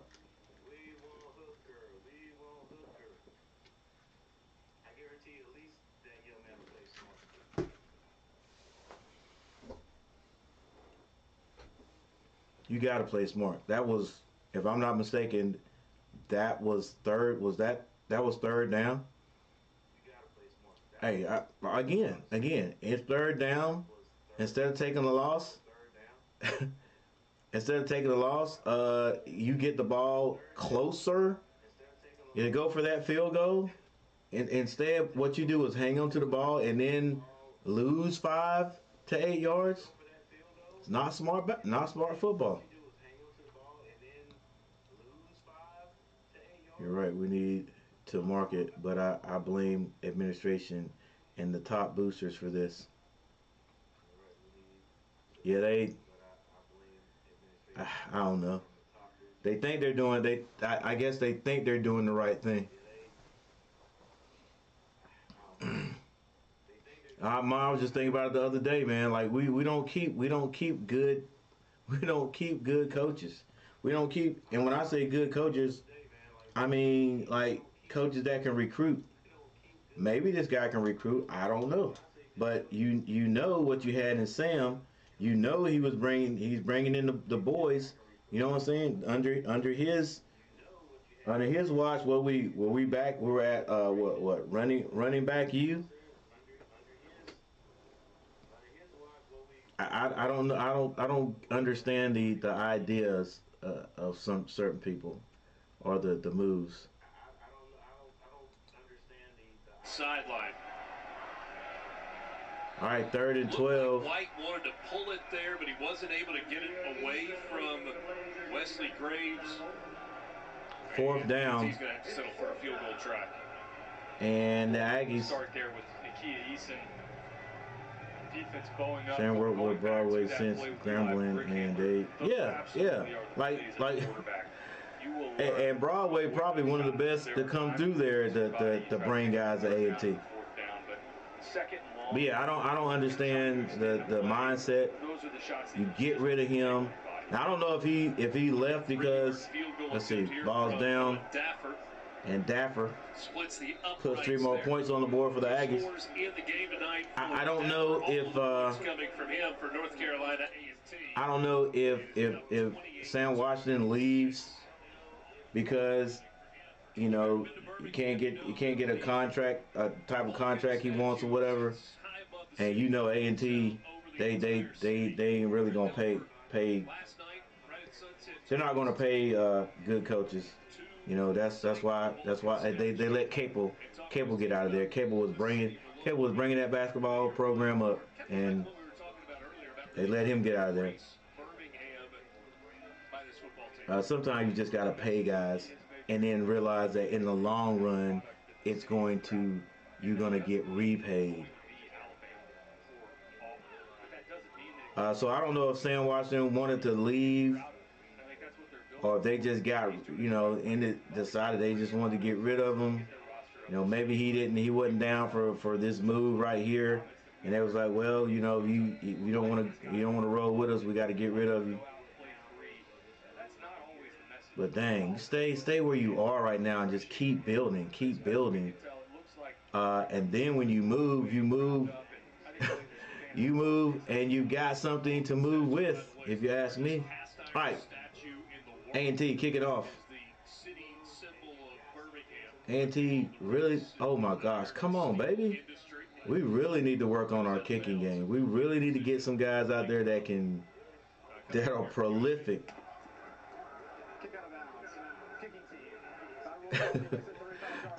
I swear, these look like we just picked up whoever was on the trash heap. I'm like, hey, dude, we'll give you like a partial scholarship if you come and kick the ball for us. And man, let me be quiet. I don't know exactly what I'm talking about, but that kicker definitely don't look like he got a kicking coach. He just like what I saw out there when we went a couple of weeks ago. He was just out there down there by himself kicking. All right, UAB with some trickeration, and he gets about 10 yards out of it. And he's dropped after a gain of 8 on first down. Look like a dang double reverse. To get on the perimeter. Brandon Buckhalter, the Ole Miss transfer, like you mentioned. All right, ball on the 45-yard line. Really worked out for him. Ball on their own 45-yard line. UAB Blazers. Bunch set to the right. They hand it off. He finds a little room off tackle. For a first down to move the chains. It has been nice to see from UAB. New running back, number 29. The coach, he has no emotion at all. Something is missing. He read all the. All right, quarterback going downfield again. Down the field, Zeno trying to catch, and that snaps a streak of 20 consecutive completions. Just the second incompletion of the game for Jacob Zeno. Yeah, all but 2 coaches go for coaches we never heard of. Yeah, they tend to bring in their own coaches. David Lane, the East Carolina transfer, was in a good spot at the safety position. I think that's one where you work back down if you're Jacob Zeno, find your check down, or just take off and run. 2nd and 10, 28. My bad, let me change the score. 28-6 is the score. Now in the game. Little bubble pass out there. Oh, missed tackle, still on his feet. And a flag comes in. Gained enough yardage for the first down to the 38. I think this is going to be on Malachi Holt Bennett, the Indiana transfer. for now, a gain of 13 and a first down. Trent Dilfer did not look pleased on the sideline. See if the penalty goes against UAB. He's barking at the officials like he doesn't think Holt Bennett did anything wrong here. We'll see what the call is. There is no foulable play for an illegal blindside block. First down. So they were looking at an illegal blindside block. Another look at it at the bottom of the screen here. Oh, that was that, yeah. Right there? See why the flag was called, but that's not the intent, right? He's got face across. That's not the striking blow that the illegal blindside block is. All right, 12 minutes and 13 seconds left. 3 people in the chat. Thank you guys for being here. Make sure you hit that like button. They're trying to get out of the game. I did not think that was that call. 6-28 is the score. Crew picking up that flag. UVA in the lead and with the ball. A fresh set of downs for UAB. Ball on their own 42-yard line. Excuse me, on the Aggies 42-yard line. It's going to be a quick pass out to the right. Open field tackle. Successful by number 20. BB on the reception. BB with the catch, number 29. From Montgomery. Played in 1 game. 2nd and 7. Now Witherspoon back in. Can the Aggies keep UVA out of the end zone? Quarterback has plenty of time, dumps it off to BB again. BB running hard, gets it down to about the 29-yard line. That should be enough for the first down. And now after almost every play, get a little bit of pushing and shoving. Those big linemen that have been leaning on each other for the better part of 3 hours. 11 minutes and 24 seconds. Now, Janoris Robertson shaking up here. It has gotten a little chippy.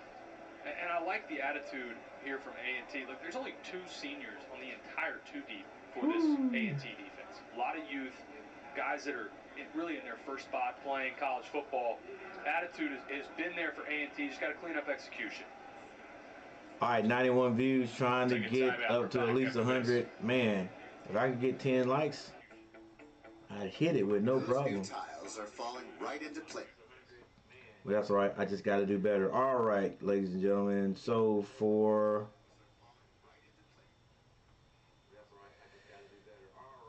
let's look at team stats.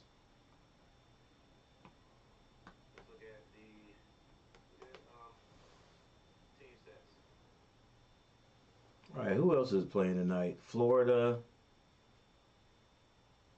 getting beat by Utah, 3-24. 1 minute and 16 seconds left in the third quarter. I think that's the only one other than the one we're watching right now.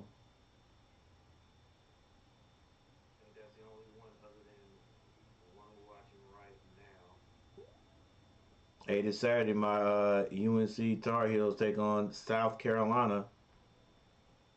That has a lot of implications to see how good Carolina's going to be, or how good South Carolina's going to be again this year.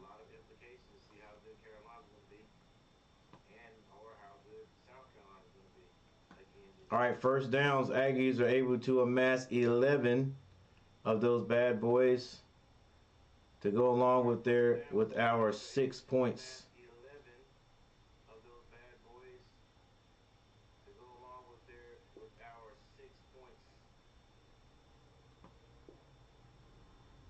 Oh, you can never see that.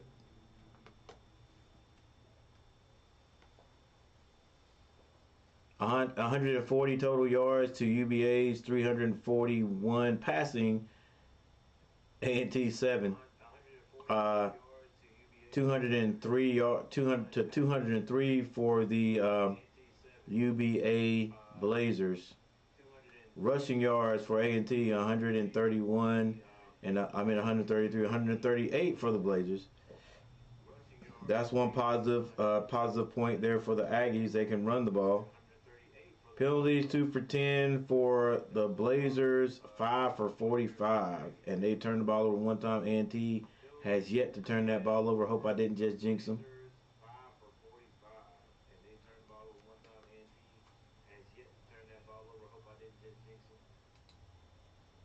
It all to you? I don't think think so. I think not every player. Blazers with the ball. Coach Michael Jordan's been very open about that. It's going to be a handoff. He goes off the left, stops.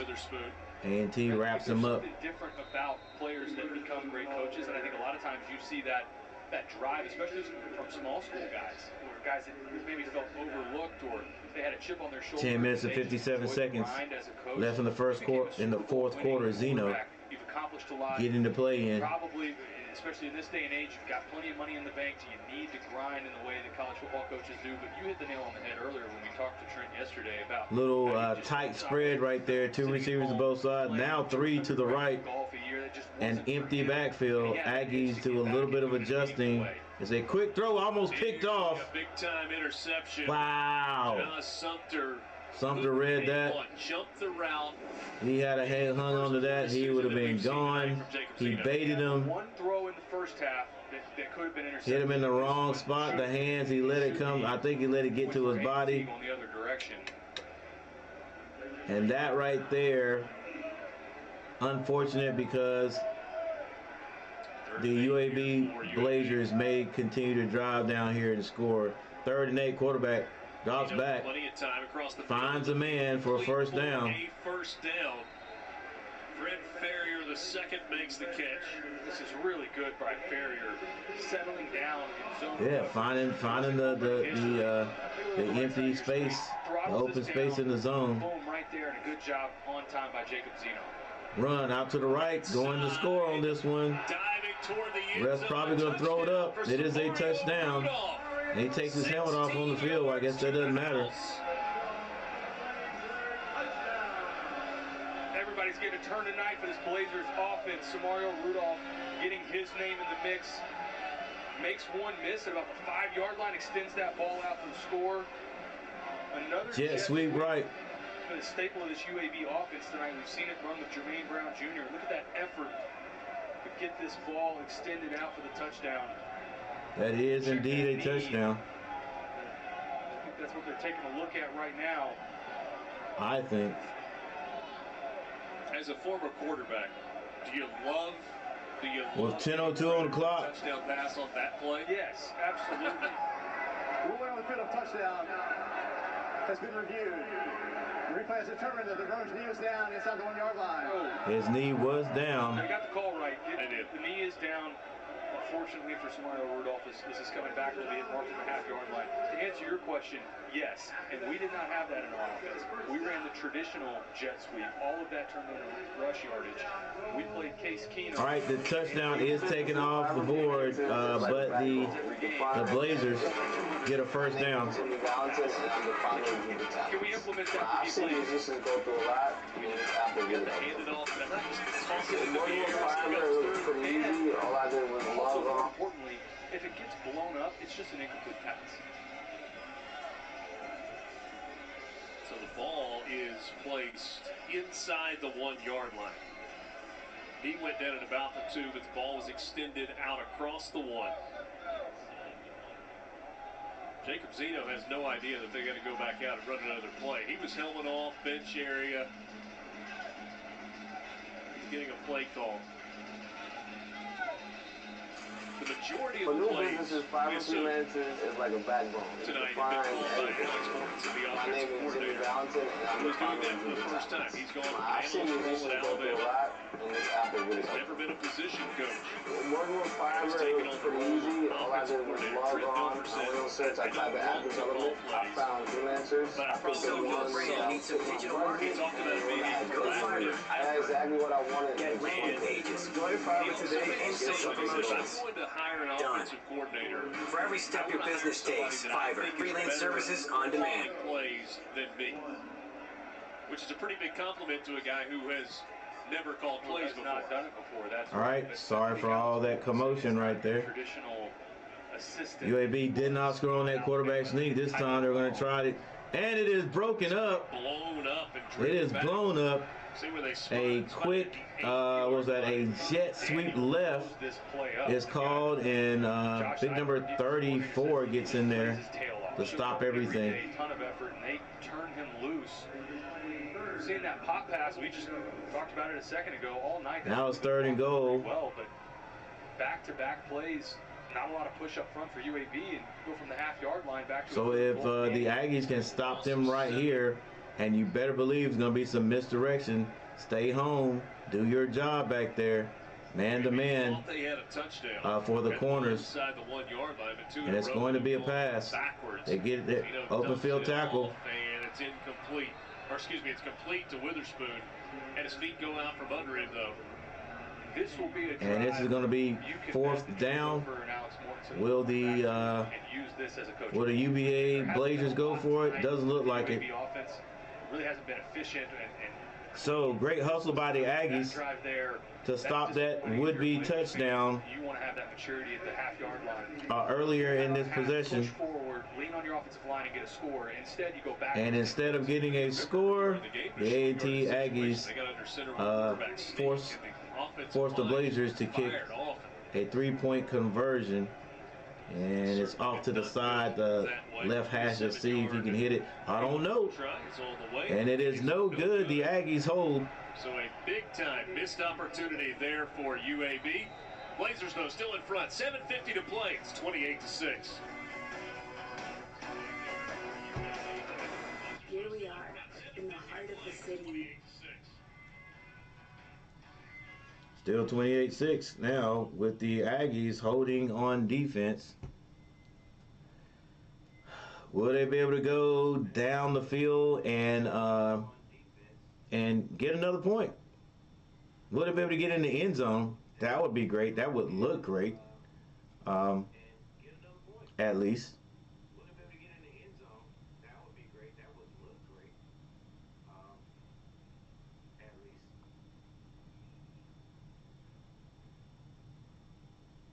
5 likes, that's one better than what I had a few minutes ago. 93 views. Coach, can you end up getting 100? Can you end up getting 100? I hadn't had 100 views in a while, guys.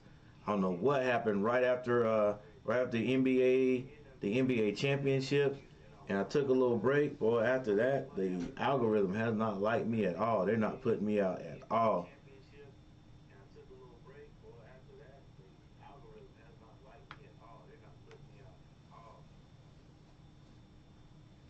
But that's how it goes. We'll get back to it. Oh. Speaking of cramps.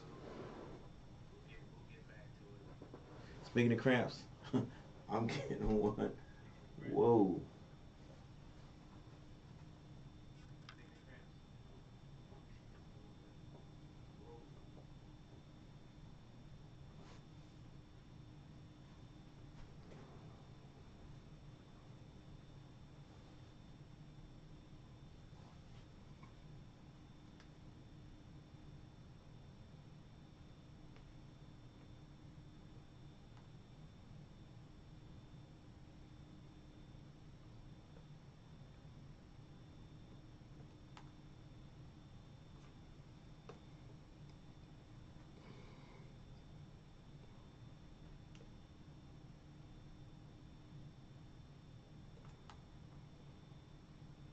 All right, let's take a look at the box scores.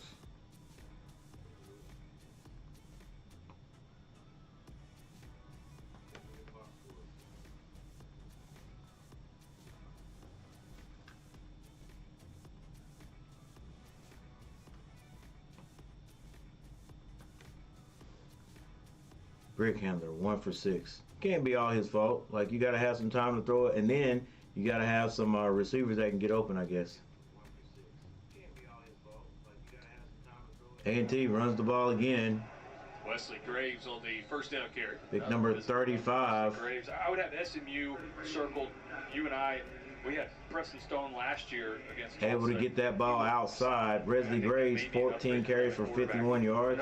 Seems like he has more. That I would look for to get to the postseason this year is a surprise team, the Temple Owls. I think that's going to be an improved team under Stan Drayton. Quarterback going deep.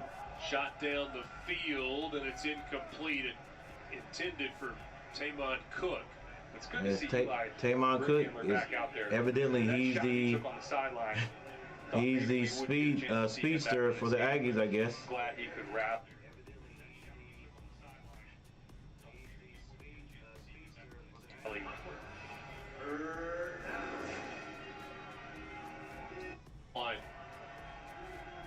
Aggies gonna run this one again. And the extra effort. Little extra effort. Strong downhill run. Going to get the first down. The bell cow in the backfield. A&T is still running tough. Whether it's the running back spot, whether it's Brick Handler fighting to try and, we talked about a minute ago, extending plays, even when we say maybe you shouldn't have, but you can appreciate as a fan of the Aggies, there's no quit in this team. Clearly putting forth effort late in the fourth quarter. A&T single back in the backfield, spread formation, 2 receivers to each side. Charlie Dixon. They hand it off, nothing doing right there. Tackle that time for Jackson Bratton. Aggies keeping it simple, but they don't have a lot of motion. They don't have a lot of misdirection in the offense. It was Defoe who really said, makes you wonder why at the college level. He's played the game. He's been around it for a while. Transfer from Alabama. He's a 4th-year college football player. Tonight, a career-high 10 tackles for Jackson. I think with my guys will eventually, quarterback drops back. Now he's in trouble. What will he do this time? Will he run? Handler. Why? Again, choosing to throw it away, and he takes a shot instead by I don't get it, Jackson man. Bratton once again. I don't get it. He just keeps hanging on to that ball. For this defensive unit, there's youth here, clearly, but a lot of these guys have been in college for 3 or 4 years. Jackson Bratton's a good example of that, as you see. Just let it go down right on the sideline. Just throw it over the guy's head and don't take the hits. They're expecting to grow up and do it quickly because they're not freshmen. They're not. Don't take the hits and then don't lose yards. Pick up the system quickly, and that's Jackson Bratton's I'm having a problem with Brick Holder. Cal a season ago. Whether it's the running back spot, whether it's Brick Handler fighting. Brick Handler. Talked about a minute ago, extending plays, even when we say maybe you shouldn't have. Yeah, shouldn't be. You can appreciate as a fan. These guys have been in college for 3 or 4 years. Jackson Bratton.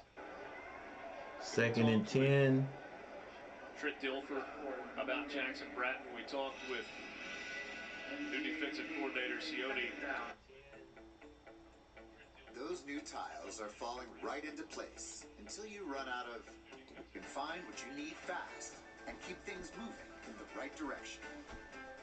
For doing that doesn't stop, download the Home Depot app. It's made for doing. Pop-Tarts toaster pastries. Saving that other one for later? No, it's pre-gaming. Nice.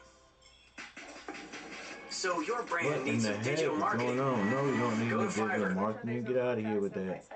Get out of here with that. Wait, Metro has not the contract, yada yada? All right, so Eli Brickholder sacked by because he won't throw the ball for a loss of 1 yard. 1st and 10. Charlie Dixon runs for no yards. All right, that was 1st and 10.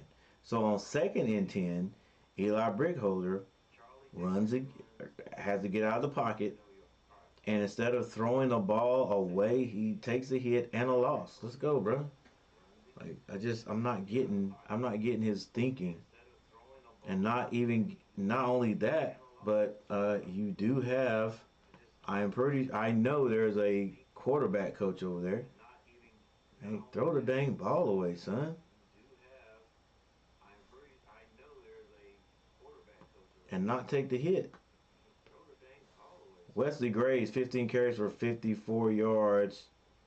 Kinye Christian, 8 for 45. Brickholder, 12 for 36, which he shouldn't. I mean, we'd rather see him throw the ball away than to take these hits. I don't get it, man. I just don't get it. Throw the ball in the direction of your receiver and just, instead of taking that hit. Brown for UBA, 6 carries for 47 yards. Isaiah Jacobs, 10 for 42. And Zeno himself, 5 for 31.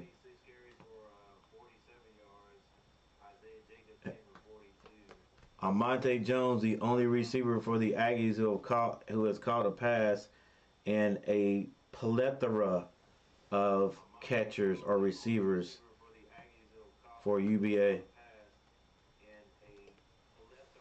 The Aggies throw a screen. And looks like Keenwan, is that his name, Keenwan? Attempts to get a first down. He is stopped short. It's fourth down. Now, will the Aggies attempt to get a first down, or will they take the points?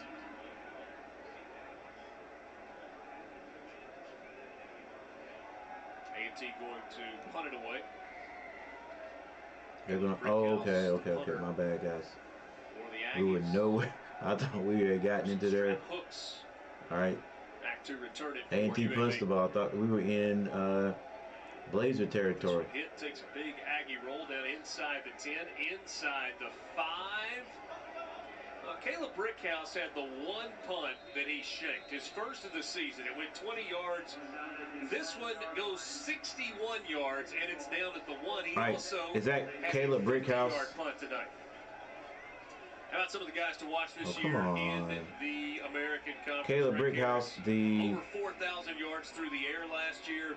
We've talked a lot tonight about Jermaine Brown. Michael Pratt, one of the best quarterbacks in the country, returning after a 3,000-yard passing season a year ago. That's huge for Tulane to get Michael Pratt back. I don't think it was any secret. Oh, okay. I'm getting Brickhouse confused with Brick Holder. That's a guy that you'll see get drafted next year, one of the more talented quarterbacks in all of the country at any level, and really a huge deal for Coach Fritz and that staff. Now I know why Brick Handler didn't get reps last year. All right, the Blazers coming out of their own end zone. UAB stands in, dumps it across the middle, little breathing room. Receiver is hit at around the three-yard line. On the catch there for UAB. Not an easy schedule. 4 minutes and 10 seconds. Tulane either. They open with South Alabama, and Kay Womack's done a really good job with that program. In week 2, they host Ole Miss at Yulman Still, Stadium. 28-6 with 4 minutes and 10 seconds left on the clock, and UBA. And then in week 3, deep in their own territory. And take on a Southern Miss team. If they were in a shotgun set, they would be standing in the end zone. Really early in the season, I thought when you look back at the end of the year, and they are standing in the end zone. I totally agree. Ball squarely on about the 4.5 yard line. Tulane and some of the depth issues that they have in spot. Hand it off. Guys of the NFL. And now across the 10-yard line, that's going to be really is that BB? close to a first down. Anyway, the UBA. It's going to be a first down. Yeah, Bebe or BB gets it across the 10-yard line. They hand it off again. Way too much. He's going to pick up about 9 yards there. UBA satisfied to run just to run the time off the clock. Memphis game on October 13th. How about when this UAB team heads to San Antonio? They actually gave them a 10-yard game there. North Texas SMU, little Dallas metro area rivalry game. Friday night action. Man, 5 more views. 5 more views. Don't get this 100. Quarterback drops back. Hits the back out of the backfield. Still rolling. He is done with that Roadrunners team. And with 3 minutes on the clock, A&T. Fans that maybe you're not as familiar with UTSA. We need to keep the UBA Blazers out of the end zone. They pick up yet another first down.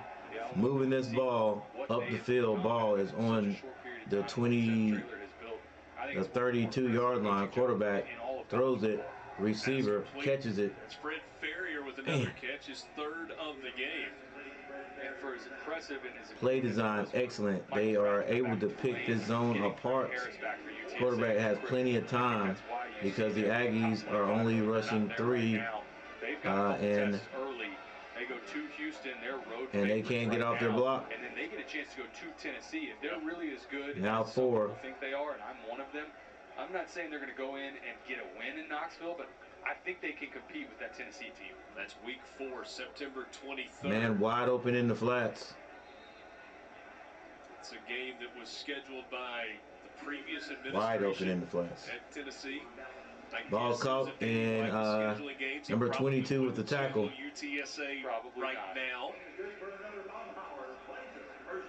That was good for a first down. Alice Payne juggled that one, but was able to hang on to it for the first Ball down. handed off to BB.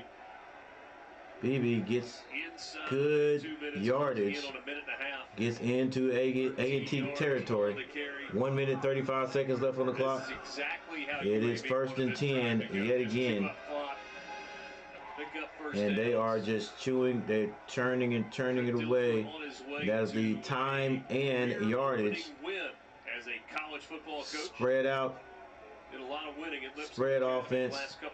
Single back. That's, single quarterback. Hits his man out in the flat. Terrible tackling. The receiver gets near the first down marker. High school football in Tennessee. A&T looks like they are running out of gas. What he was inheriting and literally cried. And it was not happy tears. It was, man, we've got a long way to go. I think it's clear tonight. Look, it's a big difference in Lipscomb Academy and UAB. But this program is in a good spot. And I think there's some building blocks here that they'll be able to work with. I really was impressed tonight with Jacob Zeno. UVA with the tempo, up-tempo offense, getting those plays in quick. Georgia Southern, ULL, that's a good 1 minute left on the clock. 1 minute 6 to 28 is the score. Ball's on the 32-yard line of the Aggies. It's going to be a pass.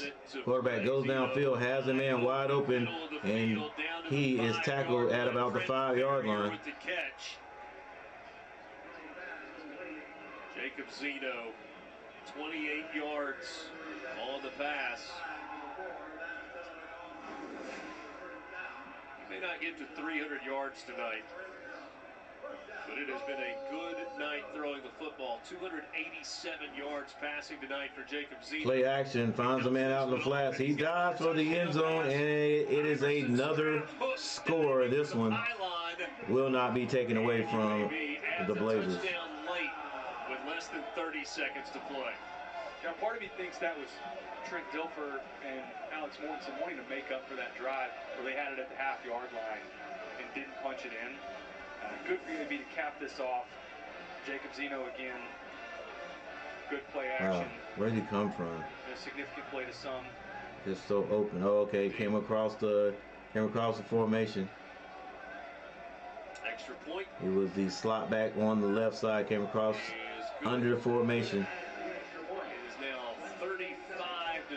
That's a 29-point lead for UAB.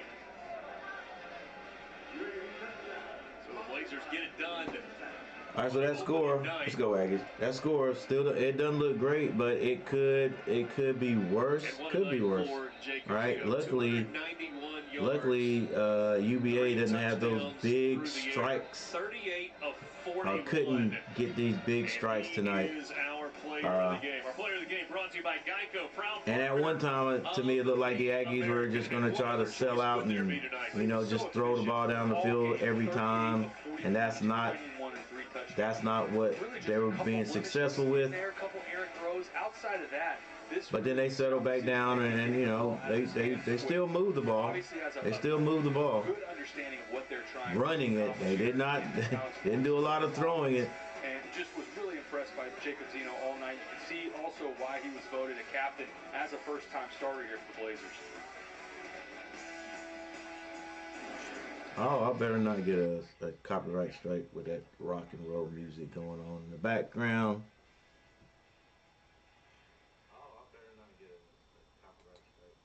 I probably will.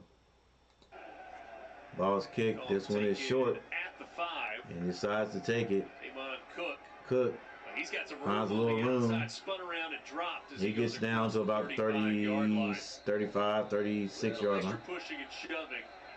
Come on, A&T, get off the field. North Carolina A&T took a little exception to that last touchdown. I think that's certainly possible. What good is it going to do? You got to stop it. Gotta stop it. You can't get upset. That it's football. What are they supposed to do? Just let you just not score? You gotta stop them taking exception to the score. Why? It ain't like they just threw bombs at you. They just ran. They little short nickel and dime ran the ball down the field. That you can't get mad at that. That's football. It's football. We gotta stop them. Gotta stop them. Jermaine Brown, not nearly as much action in the second half, certainly not in the fourth quarter. He had 10 touches in the ball game.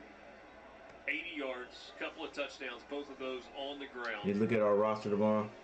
A&T runs the ball. Picks up about 3 or 4 yards. On this opening all right, with 10 seconds left, though, that is about it. UAB needs to learn how to win and not be so arrogant. The UAB Blazers win. Well, I mean, to me, it's like, hey, we got to stop them. We got to stop them. Like, what are they supposed to do? Just like, bro. Well, yeah, they could have taken a knee or whatever, I guess. But especially for Jacob Zeno. Hey, they playing football just like A&T. They playing football just like A&T. It ain't like they was standing back there just throwing bombs, you know, trying to score like that. They just run. We gotta make tackles. We gotta make plays. It's all in the game. I can see if, you know, it's like 45-0 or whatever. Yeah. But still, a lot of guys that were out there playing, they're on second team. Like, they're supposed to go out there and take a knee because our guys can't stop them. On that right there, on this right here, I can't say they ran the score up. I can't say they ran the score up. They just, you know, they just scored. They just played ball. We had a chance. We stopped them a couple of times. We had a chance to stop them again right there, and we just didn't do it. So no, I ain't, you know, I ain't holding no grudge against UAB for just playing football. Being in command of all of that. Hey, Coach, congratulations on your opening win. Thoughts on Jacob Zeno? 38 of 41, 3 touchdowns. How impressed were you with him tonight? Yeah, I thought he played to the standard. All right, with that said, hey, Mont, thanks, man, for stopping by and making sure that the comment section over there is not empty. I appreciate it. Coach, you had the one turnover in the first half. When you went into the locker room at the break, did you feel like the offense kind of... I appreciate it, and you guys check me out, tune in, check me out this weekend. Definitely the North Carolina game. Gotta have that on. So real quickly before I get out of here, let's look at some of the stats right there. Quarterback Eli Brick Handler, 2 of 8 for 16 yards passing. Whereas Jacob Zeno, 38-41 for 291. Wesley Graves, 16 carries for 58 yards for North Carolina A&T. For UBA, Jermaine Brown, 6 carries for 47 yards. I would be remiss if I do not mention Keywan. That's what I'm going to say his name is. Keywan Christian, 8 carries for 45 yards. Coach, congratulations on win number 1 at UAB. Receiving for A&T, Keywan Christian, 1 catch for 9 yards, and Monty Jones, 1 for 7. UAB, several guys catching the ball, but top three, we have to go with Fred Ferrier, 4 catches for 54. TJ Jones, 2 for 41, and then Palmer and Brown, 4 for 35. And then after that, the ball was thrown to several other guys. All right, and there's your basic stats right there, box scores, ladies and gentlemen. Dang, B.J. Turner, 14 tackles, 9 solo, all by himself.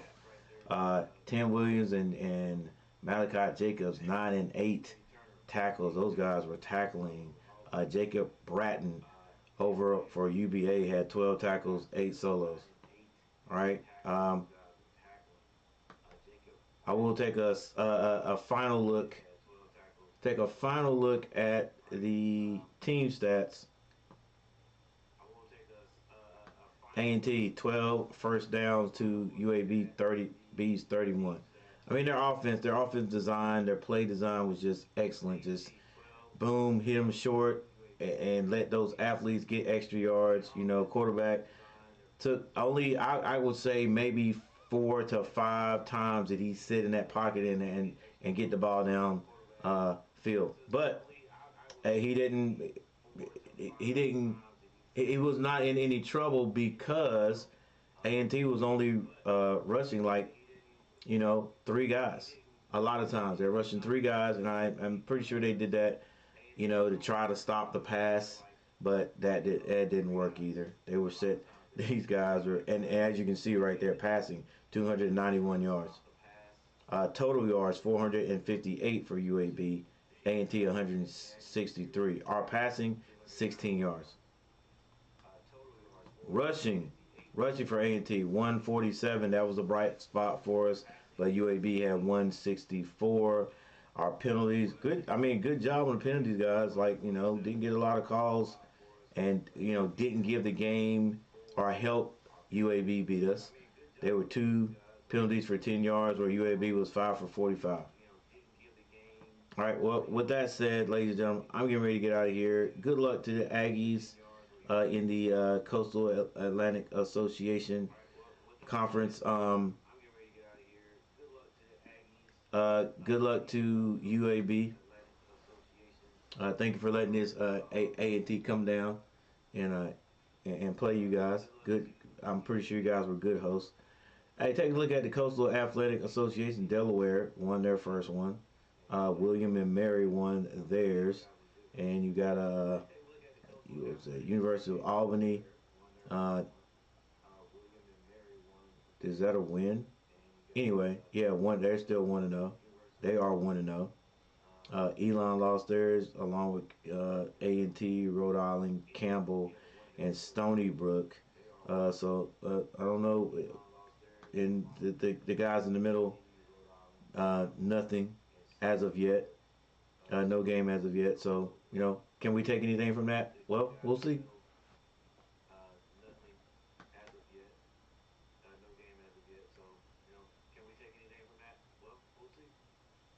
All right, with that said, ladies and gentlemen, I'm getting ready to get out of here. Thank you guys for hanging out with me. Lamont, appreciate it.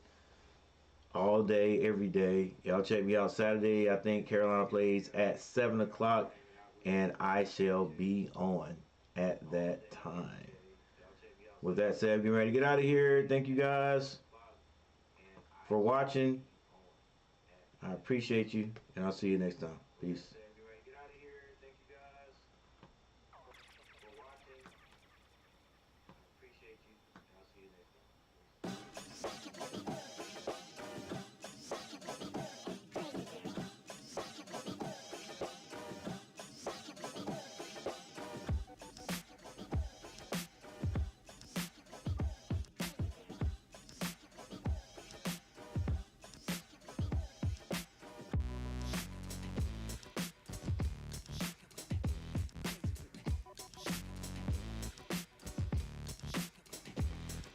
Yeah, I see your comment, Mont. Yeah, I'm gonna do that. Yeah, I'll do that. Peace.